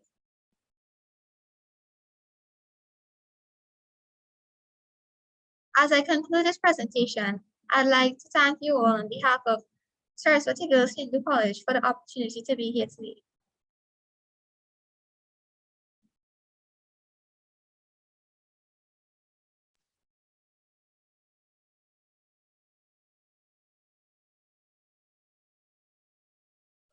Thank you very much, Saraswati Girls Hindu College, for a very insightful presentation. From my judgment, it was skillfully displayed and disseminated, and I identify wholeheartedly with the solutions that you proffered toward the end.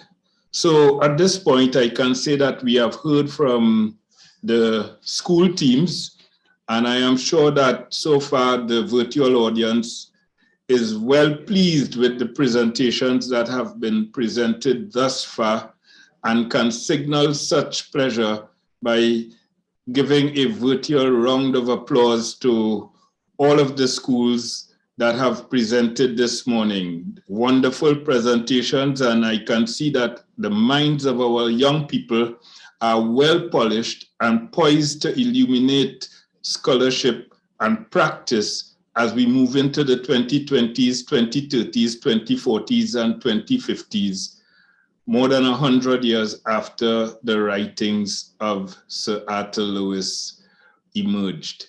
So at this point, I want to move swiftly on to the second component of our day's proceedings that deal with the comments of the commentators who we invited to be part of today's proceedings. They include, in the order of their presentations, Dr. Amanda Thomas, is sociologist, research methodologist, Dr. Vanessa James, an outstanding economist in the region, Dr. Nicole Smith, an economist associated with Georgetown University in Washington, D.C., in the United States, and Dr. Tayimba Salandi is sociologist who works here in Trinidad and Tobago. So just to say a few things about the first commentator, Dr. Amanda Thomas. She is a research methodologist who graduated from the University of Denver with her PhD in research methods and statistics.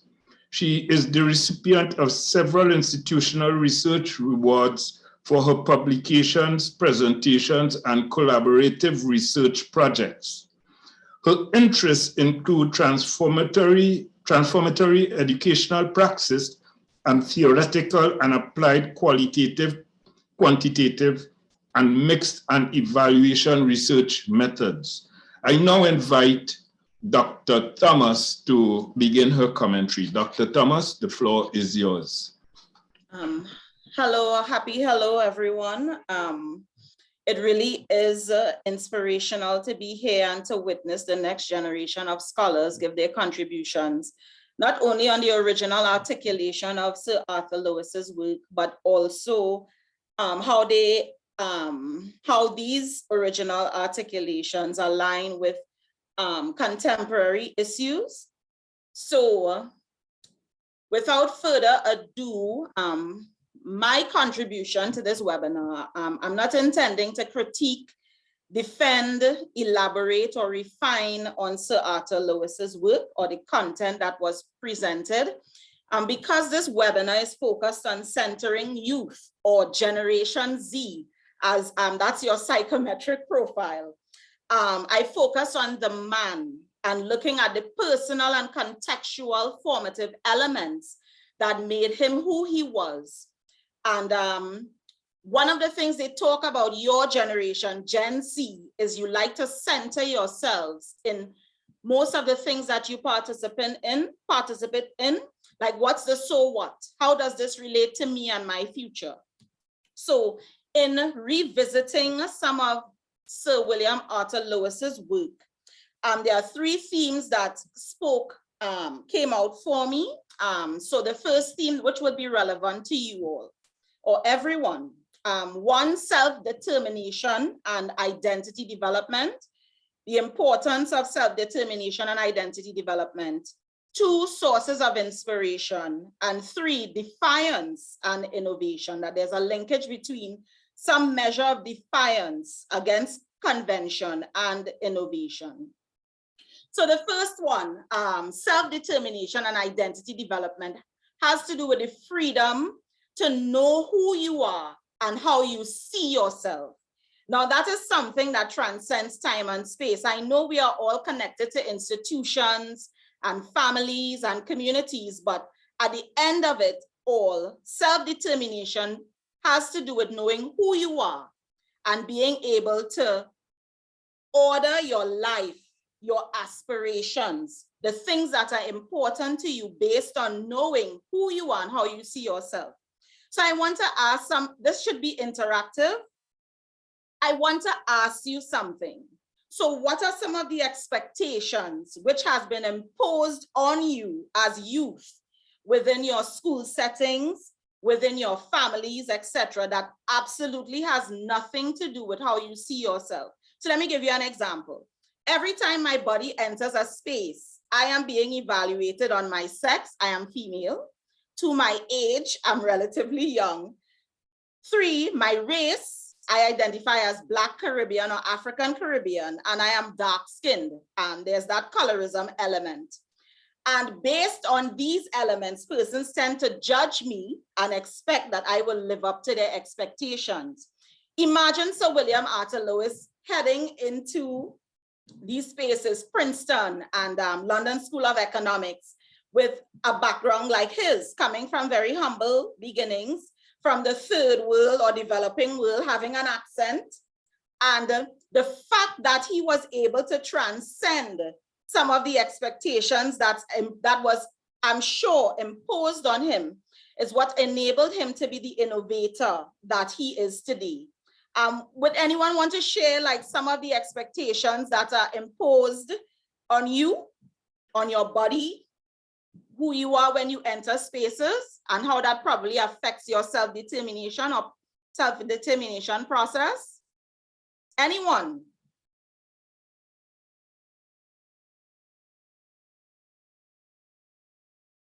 Anyone? All right, cool. So what is your frame of reference which allows you to overcome negative stimuli? And I, looking and using my creative imagination and reading between the lines, especially Gervin's work was very helpful in looking at Arthur Lewis as a man before his time.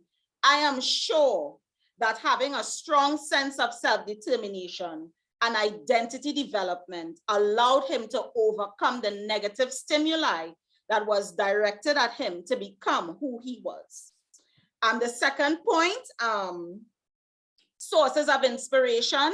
Yes, I can. Yes, we can. He was a man of firsts. So first president of the CDB, first university president or vice chancellor, first Black man to win the Nobel Prize in economics. But when you read his scholarship and read between the lines, his sources of inspiration came from many things. His parents, illness, Marcus Garvey, connecting, I think, at 7 years old, going to a public meeting, walking through the streets of Bangkok, looking at the plights of Caribbean people or the weights of history imposed on Caribbean people, as articulated by one of my mentors, the late or deceased Dr. Dennis Brown. So one of the things, I gave a guest lecture at Tennessee State University very recently, and Black Panther is something that it was a very inspirational movie. And I remember when in another forum, I gave a lecture and I walked in at the University of Denver for face-to-face interaction, and someone, the way I was dressed unconventionally, and someone said, "Wakanda forever," based on the way that I was dressed. And then that led to a discussion of how that movie was so inspirational because it was so unconventional and it made them believe, give them a different frame of reference to believe in different ways of doing and knowing and being. And that is what Sir Arton Lewis and his work, that body of work, represents for me. And I hope it represents for everyone today. It's a source of inspiration that you can always meet and exceed the expectations that is being imposed on you. And then the final one is defiance and innovation. The quote that a couple of presenters used where he stood against conventional ideas. And I think that quote continues that when you go against conventional ideas or couch unconventional ideas, you usually stand alone or with a minority. So one of the purpose that was very explicit in most of his work and his life is to defy abstract heterodoxy. So as he said, and I will quote, concerned with elaborating theory and turning words into diagrams and diagrams into equations. All right, so that's the end of my presentation, and I hope it will be really useful to motivate the youth present in this forum. Okay, thank you very much, Dr. Amanda Thomas, for your intervention and your inspirational words. And we move straight into the next presenter. But before I introduce him formally in the virtual medium, I want to say a few things about him. He is Dr. Vanessa James, and he is a former senior policy advisor, UNDP, and World Intellectual Property Organization international consultant. He has served as senior research fellow in the Scotia Bank Chair of Entrepreneurship and Development and adjunct distinguished professor of economics, econometrics at the University of Technology in Jamaica. Dr. James is the author of 3 WIPO reports measuring the contribution of copyright-based industries in Jamaica, Trinidad and Tobago, the OECS, as well as author of the UN ECLAC manual on the design and conduct of public expenditure reviews in Caribbean countries. Dr. James is an outstanding economist within the Caribbean with regional and international experience. And I wish at this point to introduce everyone to Dr. James. So Dr. James, the floor is yours. Thank you, Godfrey. And let me begin by commending the teams that you assembled from the high schools here this morning. I was particularly impressed by the idea that this topic is not a part of the normal curriculum that they are taught in school. And yet they found a way to do such wonderful research and bring forward pretty accurate ideas about what Lewis was really saying and recommending to Caribbean people and to so-called developing countries as a whole. I think the best way I could serve your teams today is to put forward a few ideas that would help them see a little bit more in what Lewis was articulating and advocating. The first thing I would want to draw their attention to is that his basic idea was that you do social science, as in observing the reality around you and modeling that reality. So you do not say write economics as if you lived in London when you or in New York when you are really studying Trinidad and Tobago or Jamaica or St. Lucia. You need to look at the facts of that case.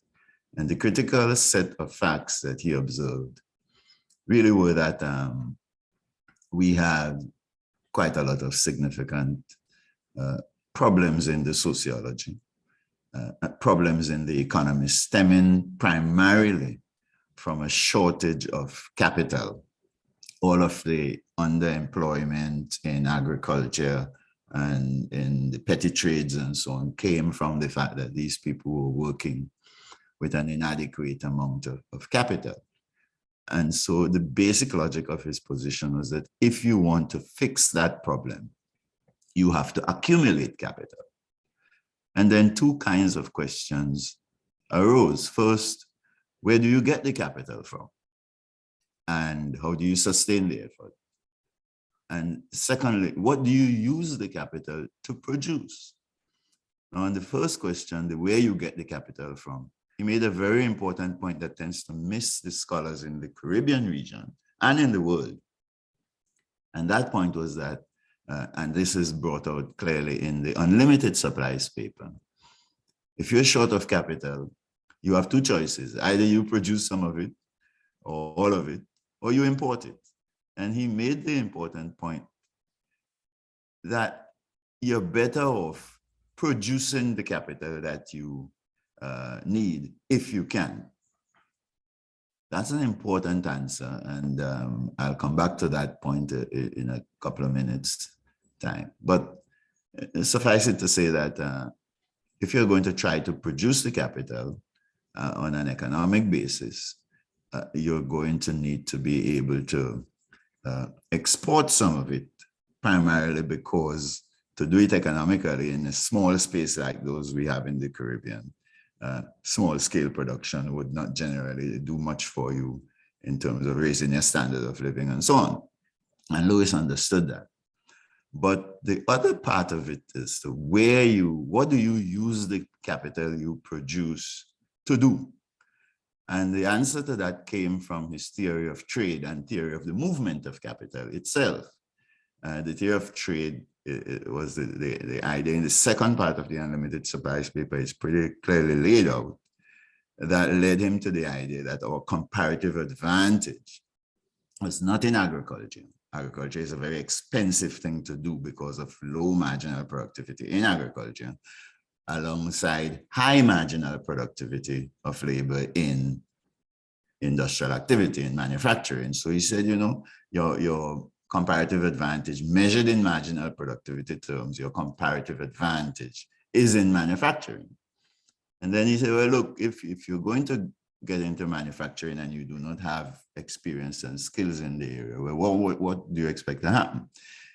If you apply his argument and generate a high marginal product of labor in manufacturing, it would create a high profit rate in the production of manufacturers. That was his logic.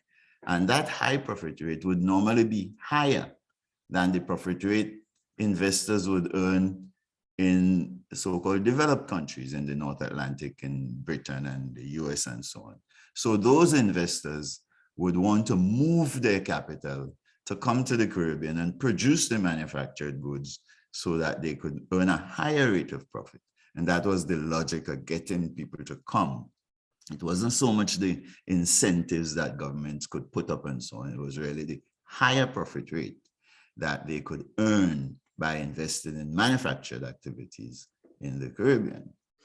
Now, the facts of our history has proven that our labor supplies are so small that we can't competitively produce and export the manufactured goods. And as a consequence, pretty much everywhere in the Caribbean, manufactured activity has declined to almost zero. We can't compete with Mexico, China, Southeast Asia, which have large supplies of underemployed labor that could be used to keep the wage rate modest and low, and allow the profit rate to remain sustainably high, so they could attract high inflows of foreign capital. And if you look at what is happening in China, they are one of those countries that attract enormous amounts of foreign capital, notwithstanding the ideological conflict in the world system around it. The final thing I would want to draw to the attention of the young people concerns this business of the production of capital. Lewis's point about the need for us to produce our own capital is reinforced by an examination of the modern data. When you look across the global economy, what you will observe is that the countries that are doing best are not the countries that simply produce a high share of manufacturing in their GDP, but it's really the countries that produce a high share of capital in their GDP, where capital means physical assets, physical capital, goods, and so on, as well as education and healthcare and so on. So you have to ask, well, what can we produce? And the answer to that, of course, is we may not be able to produce the manufactured goods, but we surely can compete producing education and healthcare and creative industrial output and housing stock and that kind of stuff. And that means we have a real chance to develop, even if we can't develop by producing the manufactured goods that Lewis recommended. And the final thought is that Lewis also, as all of these young people have observed in many ways, Lewis also understood that what you have to do if you're going to upgrade your industrial activity in that way is that you must also upgrade your institutions, meaning your governance model, your education system, and all of that, banking arrangements and so on. And you must upgrade as well your capacity to innovate. You must deliberately focus on all three of those. And when we look at the modern data, what we find is that it is indeed true to say that the countries that are at the top of the chain are the ones that simultaneously and in an integrated web focus heavily on capital production, on institutional quality, and on an enormous capacity to innovate, as we are now seeing with the ability to innovate and produce vaccines that all of us in the rest of the world would rely on. All those come from the North Atlantic and from a place like Cuba that has tried to apply this kind of model that I'm talking about here.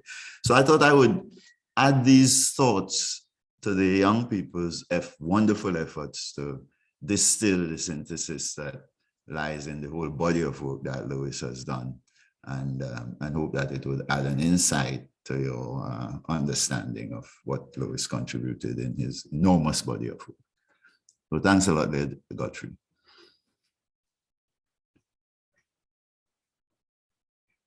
Thank you very much, Dr. Vanessa James, for your thoughtful presentation. You raised a number of critical issues that integrated many of the thoughts expressed by the young people in their presentations this morning.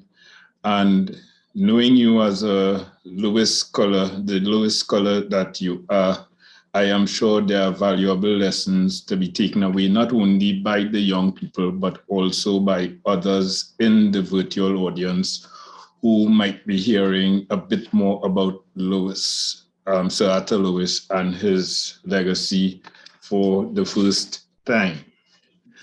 I now want to move on to the next commentator, Dr. Nicole Smith, who is the chief economist at the Georgetown University Center on Education and the Workforce in Washington, D.C. She leads the center's econometric and methodological work, and she has published broadly on issues akin to the center's research agenda. Of course, that agenda being in the area of workforce issues and education. Dr. Smith was born in Trinidad and Tobago and graduated with honors in economics and mathematics from the University of the West Indies, St. Augustine Campus. She was the recipient of the Sir Arthur Lewis Memorial Prize for Outstanding Research at the master's level at the University of the West Indies and is co-recipient of the 2007 Arrow Prize for Junior Economists for Educational Mobility Research. She received her PhD in economics from American University in Washington, D.C. Having introduced Dr. Smith, I will now like to invite Dr. Smith to share her comments with us. Dr. Smith, the floor is yours. Thank you. Hi, good morning, everyone. It's always a difficult task to speak after Dr. Thomas or Dr. James, just given exactly what they've said before and how succinct they were in summarizing some of the work of Dr. Lewis. It's a little bit difficult, but nevertheless, I can begin to explain how happy I am to be a member of this conversation. Thank you so much to Dr. St. Bernard and SALISES for this invitation. I'm happy to be here. In full disclosure, I'm a labor economist with a specialization in education. And the pathway to this selection was a meandering one. I sometimes refer to myself as a recovering macroeconomist because I started off at the University of the West Indies doing macro things, having been introduced and steeped to the underpinnings of it by Dr. James himself. I don't know if he remembers this, but I was one of his students way back in the day, and by Dr. St. Bernard as well in another lifetime. So thank you for introducing me to economics and for giving me this desire to continue to work in this field. And I'm really happy to be a member of this conversation.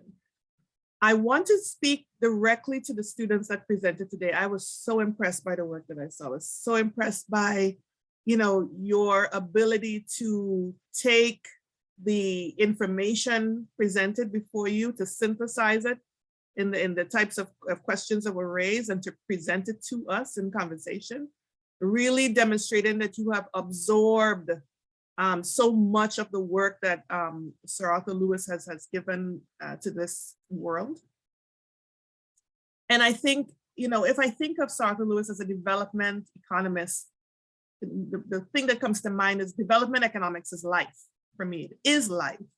And what I mean by that is, irrespective of what aspect of the discipline you find yourself concerned with, the social and material well-being of society is always of concern, right? You always want to make sure that people are doing better and better also. Development economics in particular focuses on the economics of country development and how people in a society can figure out how to escape poverty and enjoy a better standard of living.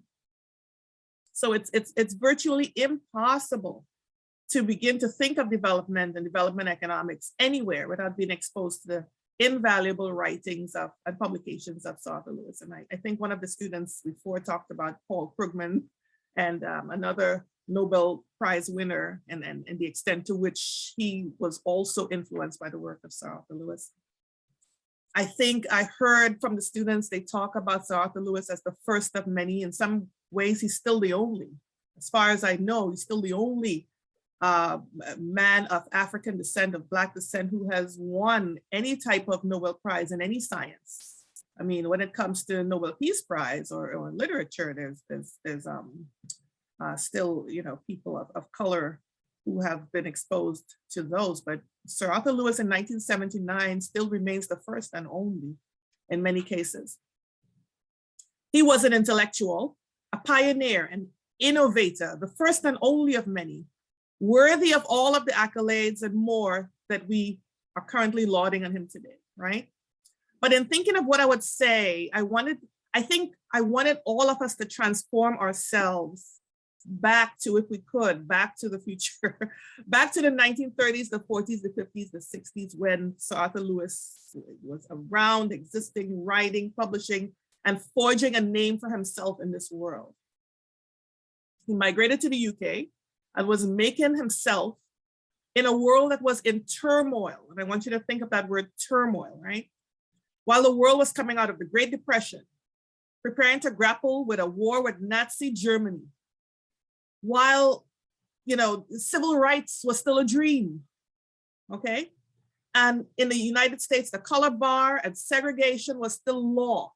So this is the type of world he was in. And when I hear some of the students talk about facing racism, I just don't even think you begin to understand the type of discrimination that he felt, much more than we today. When he paved that way, there's nothing that we could say today could give us an equivalent of what he would have faced. So when he went to the London School of Economics, you can think of it as this oasis in the desert of discrimination. And even so, there will still be many caveats that would still limit him in what he was doing, but he had to overcome that. And in trying to formulate what I would say today, I actually listened to a number of conversations with some of his past students and who were nicknaming him a rebel. So past students from Princeton, people who were exposed to him, and they call him a rebel. So here we are talking about the pioneer and the academic and all of these wonderful things to say about Sir Arthur Lewis, and we have some of his students calling him a rebel. Can you begin to imagine how hard it was to think outside of the box in that environment? Economics at the time was only a discipline for whites. And not only was it a discipline for whites, it was a discipline for white men. Okay, so most of the conversations were about the advancement of white society and with limited supplies of labor as the essential control. So this is everything he's been told. This is how you think of the world. The world is white. This is how you think of the world. And here's a man having to push against that tsunami in order to develop a name for himself and to try to figure out how he can make a contribution to the places that matter to him.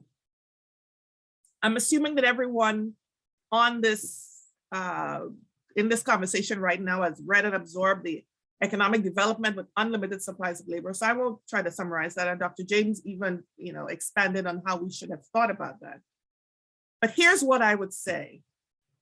Even today in our world is in turmoil. So I wanted you to think of the world in turmoil when Sir Arthur Lewis was around, and I want you to think of the world in turmoil now, right? So we have COVID, we have states of emergency, we have depressed labor markets. Some of the students talked about crime. They spoke about limitations of diversification. We're still in turmoil. So how can we now begin to think outside of the box, right? In the same way that he was able to do that. How can we begin to think of improving society and our material conditions, even in the face of all of these changes and challenges? And I don't want to tell you this, in terms of lip service, because most of us have heard all of this before. But I want you to roll it around in your mind, and I want you to also think of your inner rebel. Okay, so as much as you're an intellectual, as much as you're spending your time thinking about this and doing your work and moving forward and writing your exams, think about your inner rebel, because that's what gets you forward. The internet is a wave of opportunity. There are no limits to the acquisition of knowledge. And I heard some students today talk about rote learning, right? And they spoke about how irrelevant it is in society and how irrelevant some of the things that they've been learning and being taught. Get outside of that box. There's no need. You can learn anything you want. You can be exposed to anything you want. There's some of these institutions have their entire curriculum online. You can go download it. So there are no limits anymore. You don't have to depend on rote learning to advance your own knowledge to move forward. We really do need as a nation to find additional ways of temporarily supporting entrepreneurship and innovation. And my emphasis is on temporary because far too often we take that temporary help and we think of it as permanent help, and we never get outside of that cycle of dependency. So find ways of doing that. Emphasize workforce development training, business practices, customize entrepreneurial needs. We need to think about better involvement of the private sector in the delivery of these programs. And I always talk about that because me personally, I'm appalled at the extent to which our private sector in Trinidad is not involved in the investing of human capital. We often see investment in human capital as solely the responsibility of the public sector, when we can have public sector, private sector partnerships in trying to figure out how best to develop our human capital to move forward. And in the conversation about agriculture, it still needs some sort of PR program, right? People think of agriculture, they think of hard work, dirt, and they don't think of hydroponics, organic, sustainability, genetic manipulation. There's still opportunities in agriculture that we can think about, and supporting development in the way that Is Arton Lewis had mentioned in his writing so many years ago. And finally, since this entire meeting is in his honor, and it was through a prize that I won in his name that allowed me to actually even, go to school and do my PhD, I want to end this discussion with a quote from Is Arton Lewis that some of you already spoke about, but I'm going to say it again. Collective judgment of new ideas is so often wrong that it is arguable that progress depends on individuals being free to back their own judgment despite collective disapproval. Again, progress depends on individuals being free to back their own judgment against collective disapproval. Because sometimes you have to go against the grain to advance your knowledge. Find your inner rebel, be a rebel. Thank you.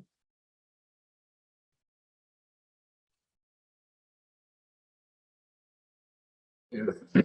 Thank you very much, Dr. Smith, for your very passionate engagement in treating with the issue of the life and the scholarly work of Is Arton Lewis, and again, being an advocate for advancing, that the value of such an enterprise among the next generation based on what you presented here today.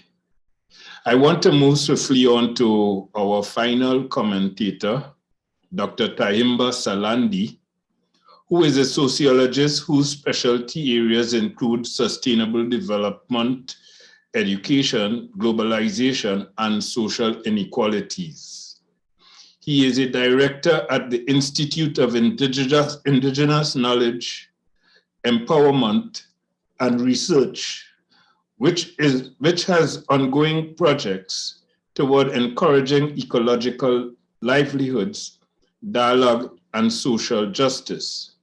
The Institute manages a community-based ecological farm and a nature park as part of its mission to set an example of an alternative and decolonial model of development.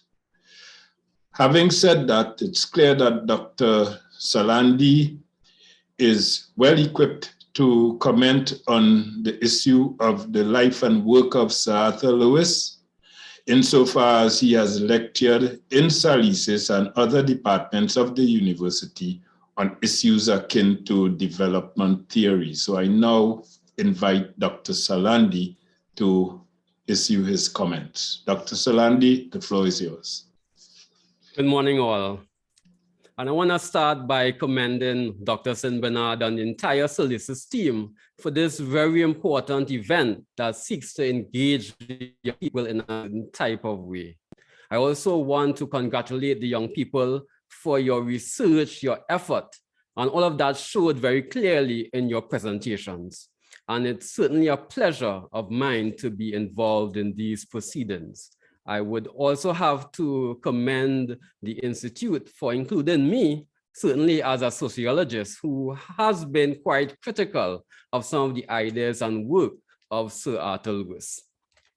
I was quite moved by the effort and the detail that went into the presentations. They were coherent, they were clear, they were polished, and they demonstrated a critical thought and engagement with the wide body of work that constitutes the life and times of Sir Arton Lewis. A couple of early critiques as I share some of my thoughts on the overall topic.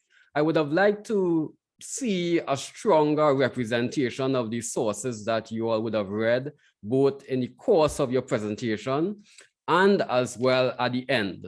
So as an academic, I have a general interest in knowing what was read and how that was taken and used in a certain way. And of course, some schools did this better than other schools.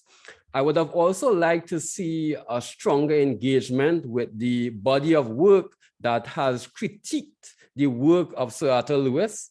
And we all should be aware that the work of Sir Arton Lewis has garnered mixed reviews. There are different views and contestations. These critiques in terms of the presentations was perhaps best embodied by Bishop's High School that had quite a strong critique of some of the ideas and work of Sir Arton Lewis. But overall, I want you all to congratulate yourselves for this very important participation in terms of one of the key thinkers who has shaped Caribbean thought in a certain type of way. So we have persons such as John Laguerre, who refers to Sir Arton Lewis as the region's most renowned intellectual, while Terence Farrell refers to Lewis as the Caribbean's first indigenous economist. Yet there are very mixed and contested ideas about the relevance and place of the work of Sir Arton Lewis.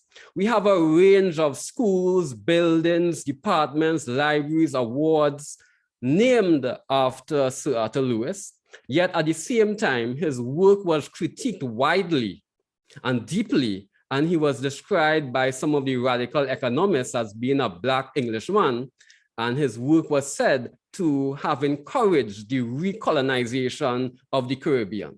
The same way in which we have a number of things named after Sir Arton Lewis, I actually have a good friend who was born in the 50s and 60s, and his parents were very much influenced by Sir Arton Lewis.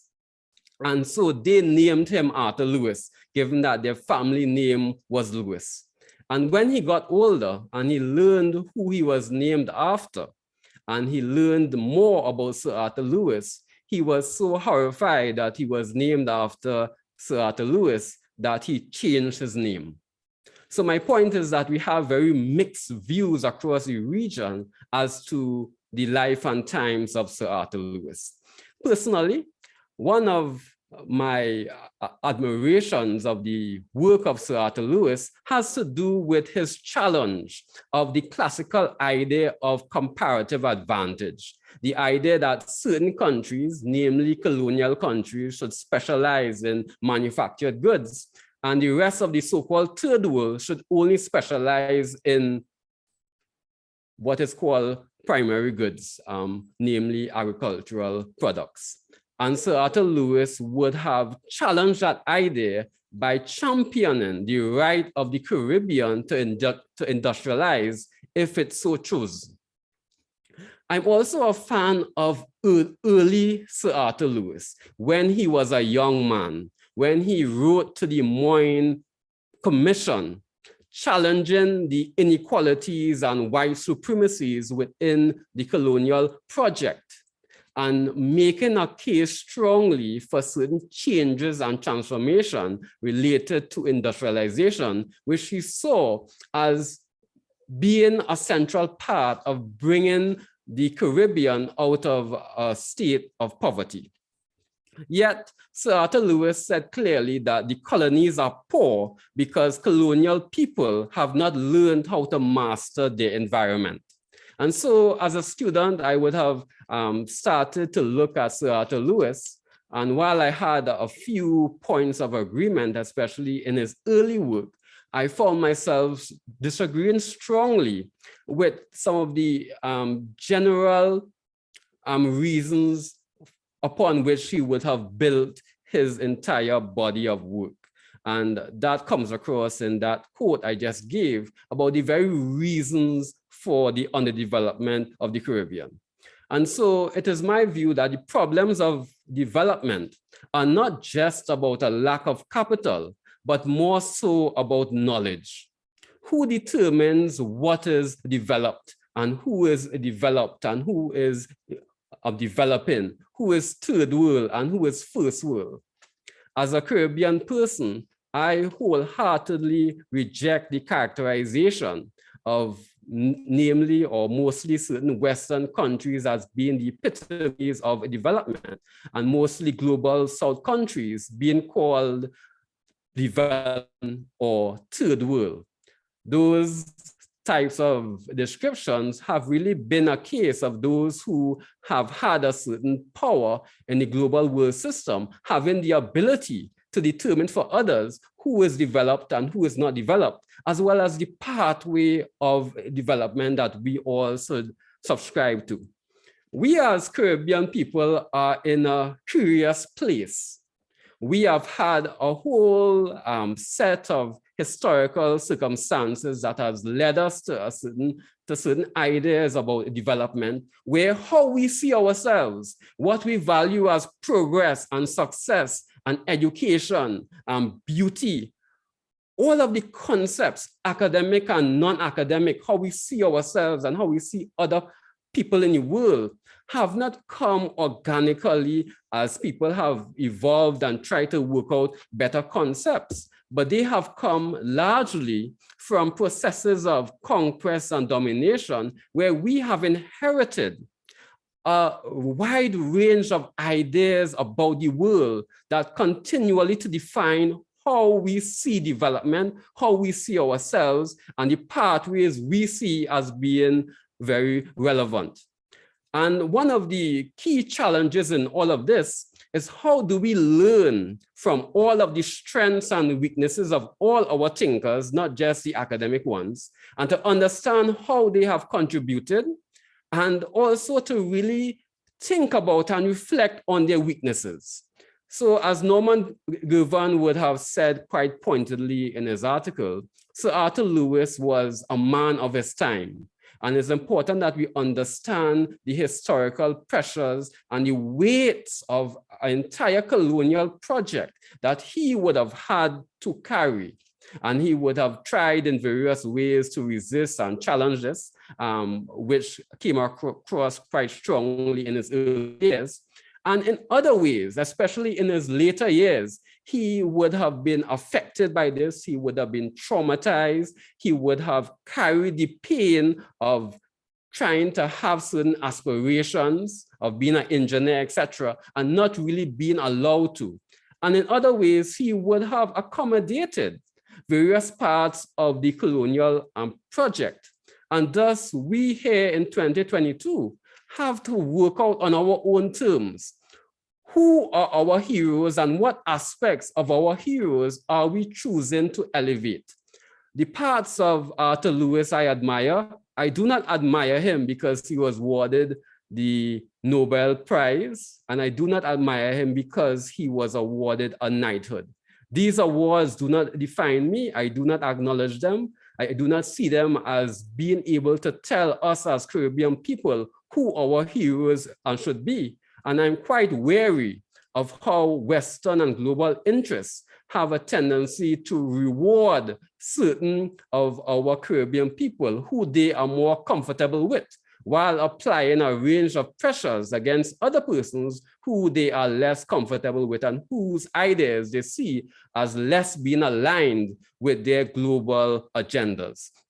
So all in all, the work and life and times of Sir Arton Lewis has so many lessons for us as Caribbean people, not only in terms of how we are navigating our ongoing pandemic, but how do we confront age-old issues of neoliberalism and capitalism and external interventions into the sovereign affairs of the Caribbean that pull us away from being able to see ourselves through our own eyes. And that ongoing quest for self-determination and to have development on our own terms is one of the ongoing lessons of the life and times of Sir Arton Lewis. So I want to close by again commending the students, and I urge you all to go forward bravely as you continue your quest to understand and engage yourselves as Caribbean people.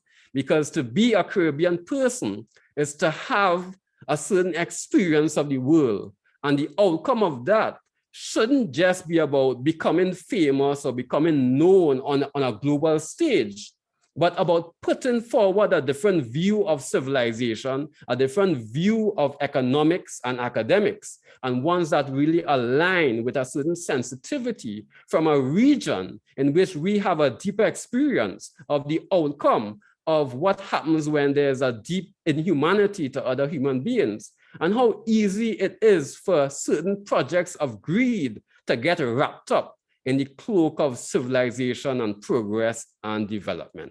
So again, I thank you all, and I will end there.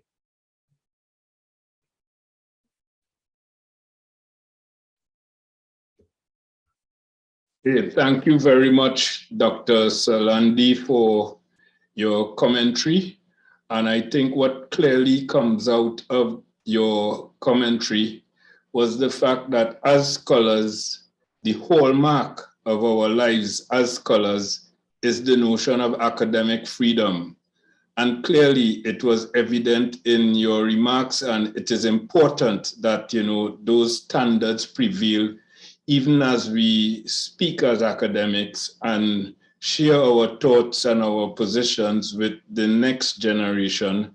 And clearly, I think, you know, your presentation does bring to life, when juxtaposed with everything else that has been said, that there is this notion of academic freedom that drives our enterprise, and that is what makes it so interesting. And when we think philosophically about truth, truth is really a contestation about what is false, what is true, and to what extent the evidence we can bring is such that the evidence will allow us to reject, you know, false claims because they do support, in fact, what appears to be true at a particular point in time, but at another point in time could actually be found to be false, given the scientific revolutions and what characterizes scientific revolutions. So having said that, I want to move on because we are close to the end. I want to now invite Dr. Priya Mohan, who is a senior research fellow in Sir Arton Lewis Institute of Social and Economic Studies here on the St. Augustine campus.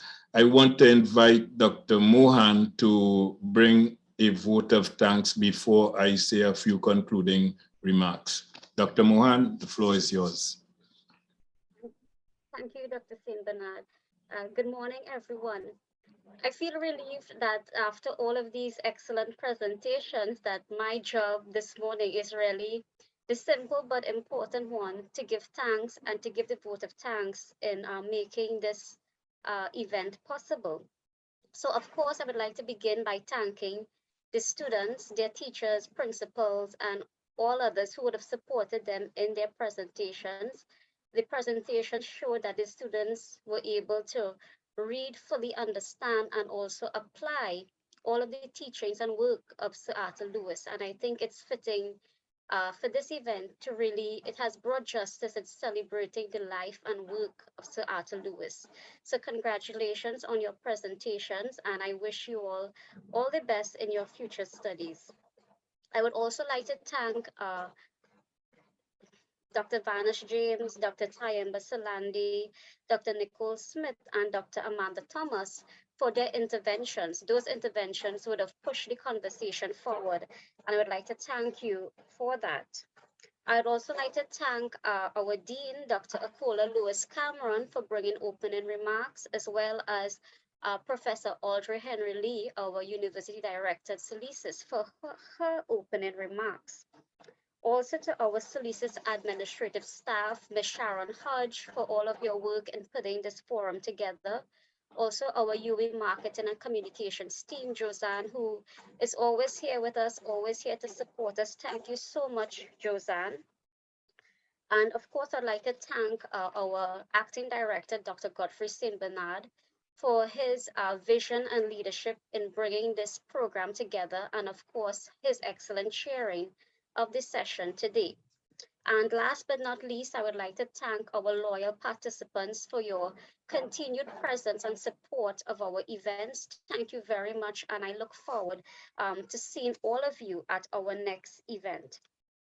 With that said, I'd like to close by leaving a quote by Sir Arton Lewis. Education is the great growth industry of the third world. So thank you again, everyone, and I hand you over back to Dr. St. Bernard.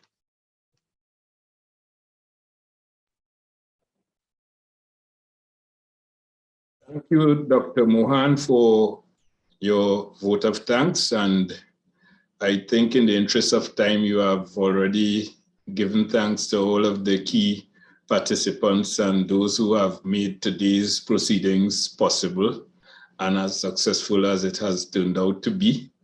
But again, I think, I too want to especially thank all of the schools and students of those schools, together with the teachers who mentored them and prepared them to deliver their presentations today, the school principals who permitted us to have their schools participating in this event, and certainly the support from the various administrative bodies, including the Ministry of Education. Thanks to all of you. This was not pitted as a competition. It was more a collaboration, and a collaboration where all of the schools were placed on even keel, so to speak. And as a result, SALISES plans to issue a plaque of appreciation to each of the 6 schools that participated today in today's event.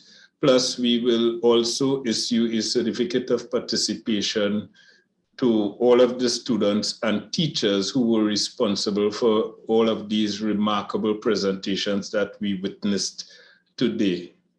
I think coming out of today's proceedings, when we think in terms of the CAPE syllabus, particularly in areas such as economics, sociology, geography, and other subjects akin to development studies, there is a focus to a large extent on some of the North Atlantic classical thinkers and philosophers. I mean, there's this great reverence for Marx and Malthus and John Maynard Keynes and so on. And I'm not saying that these persons and their thought processes are not relevant and so on, and informing many of the things we do today, albeit with that critical lens as advocated in the presentation by Dr. Salandi.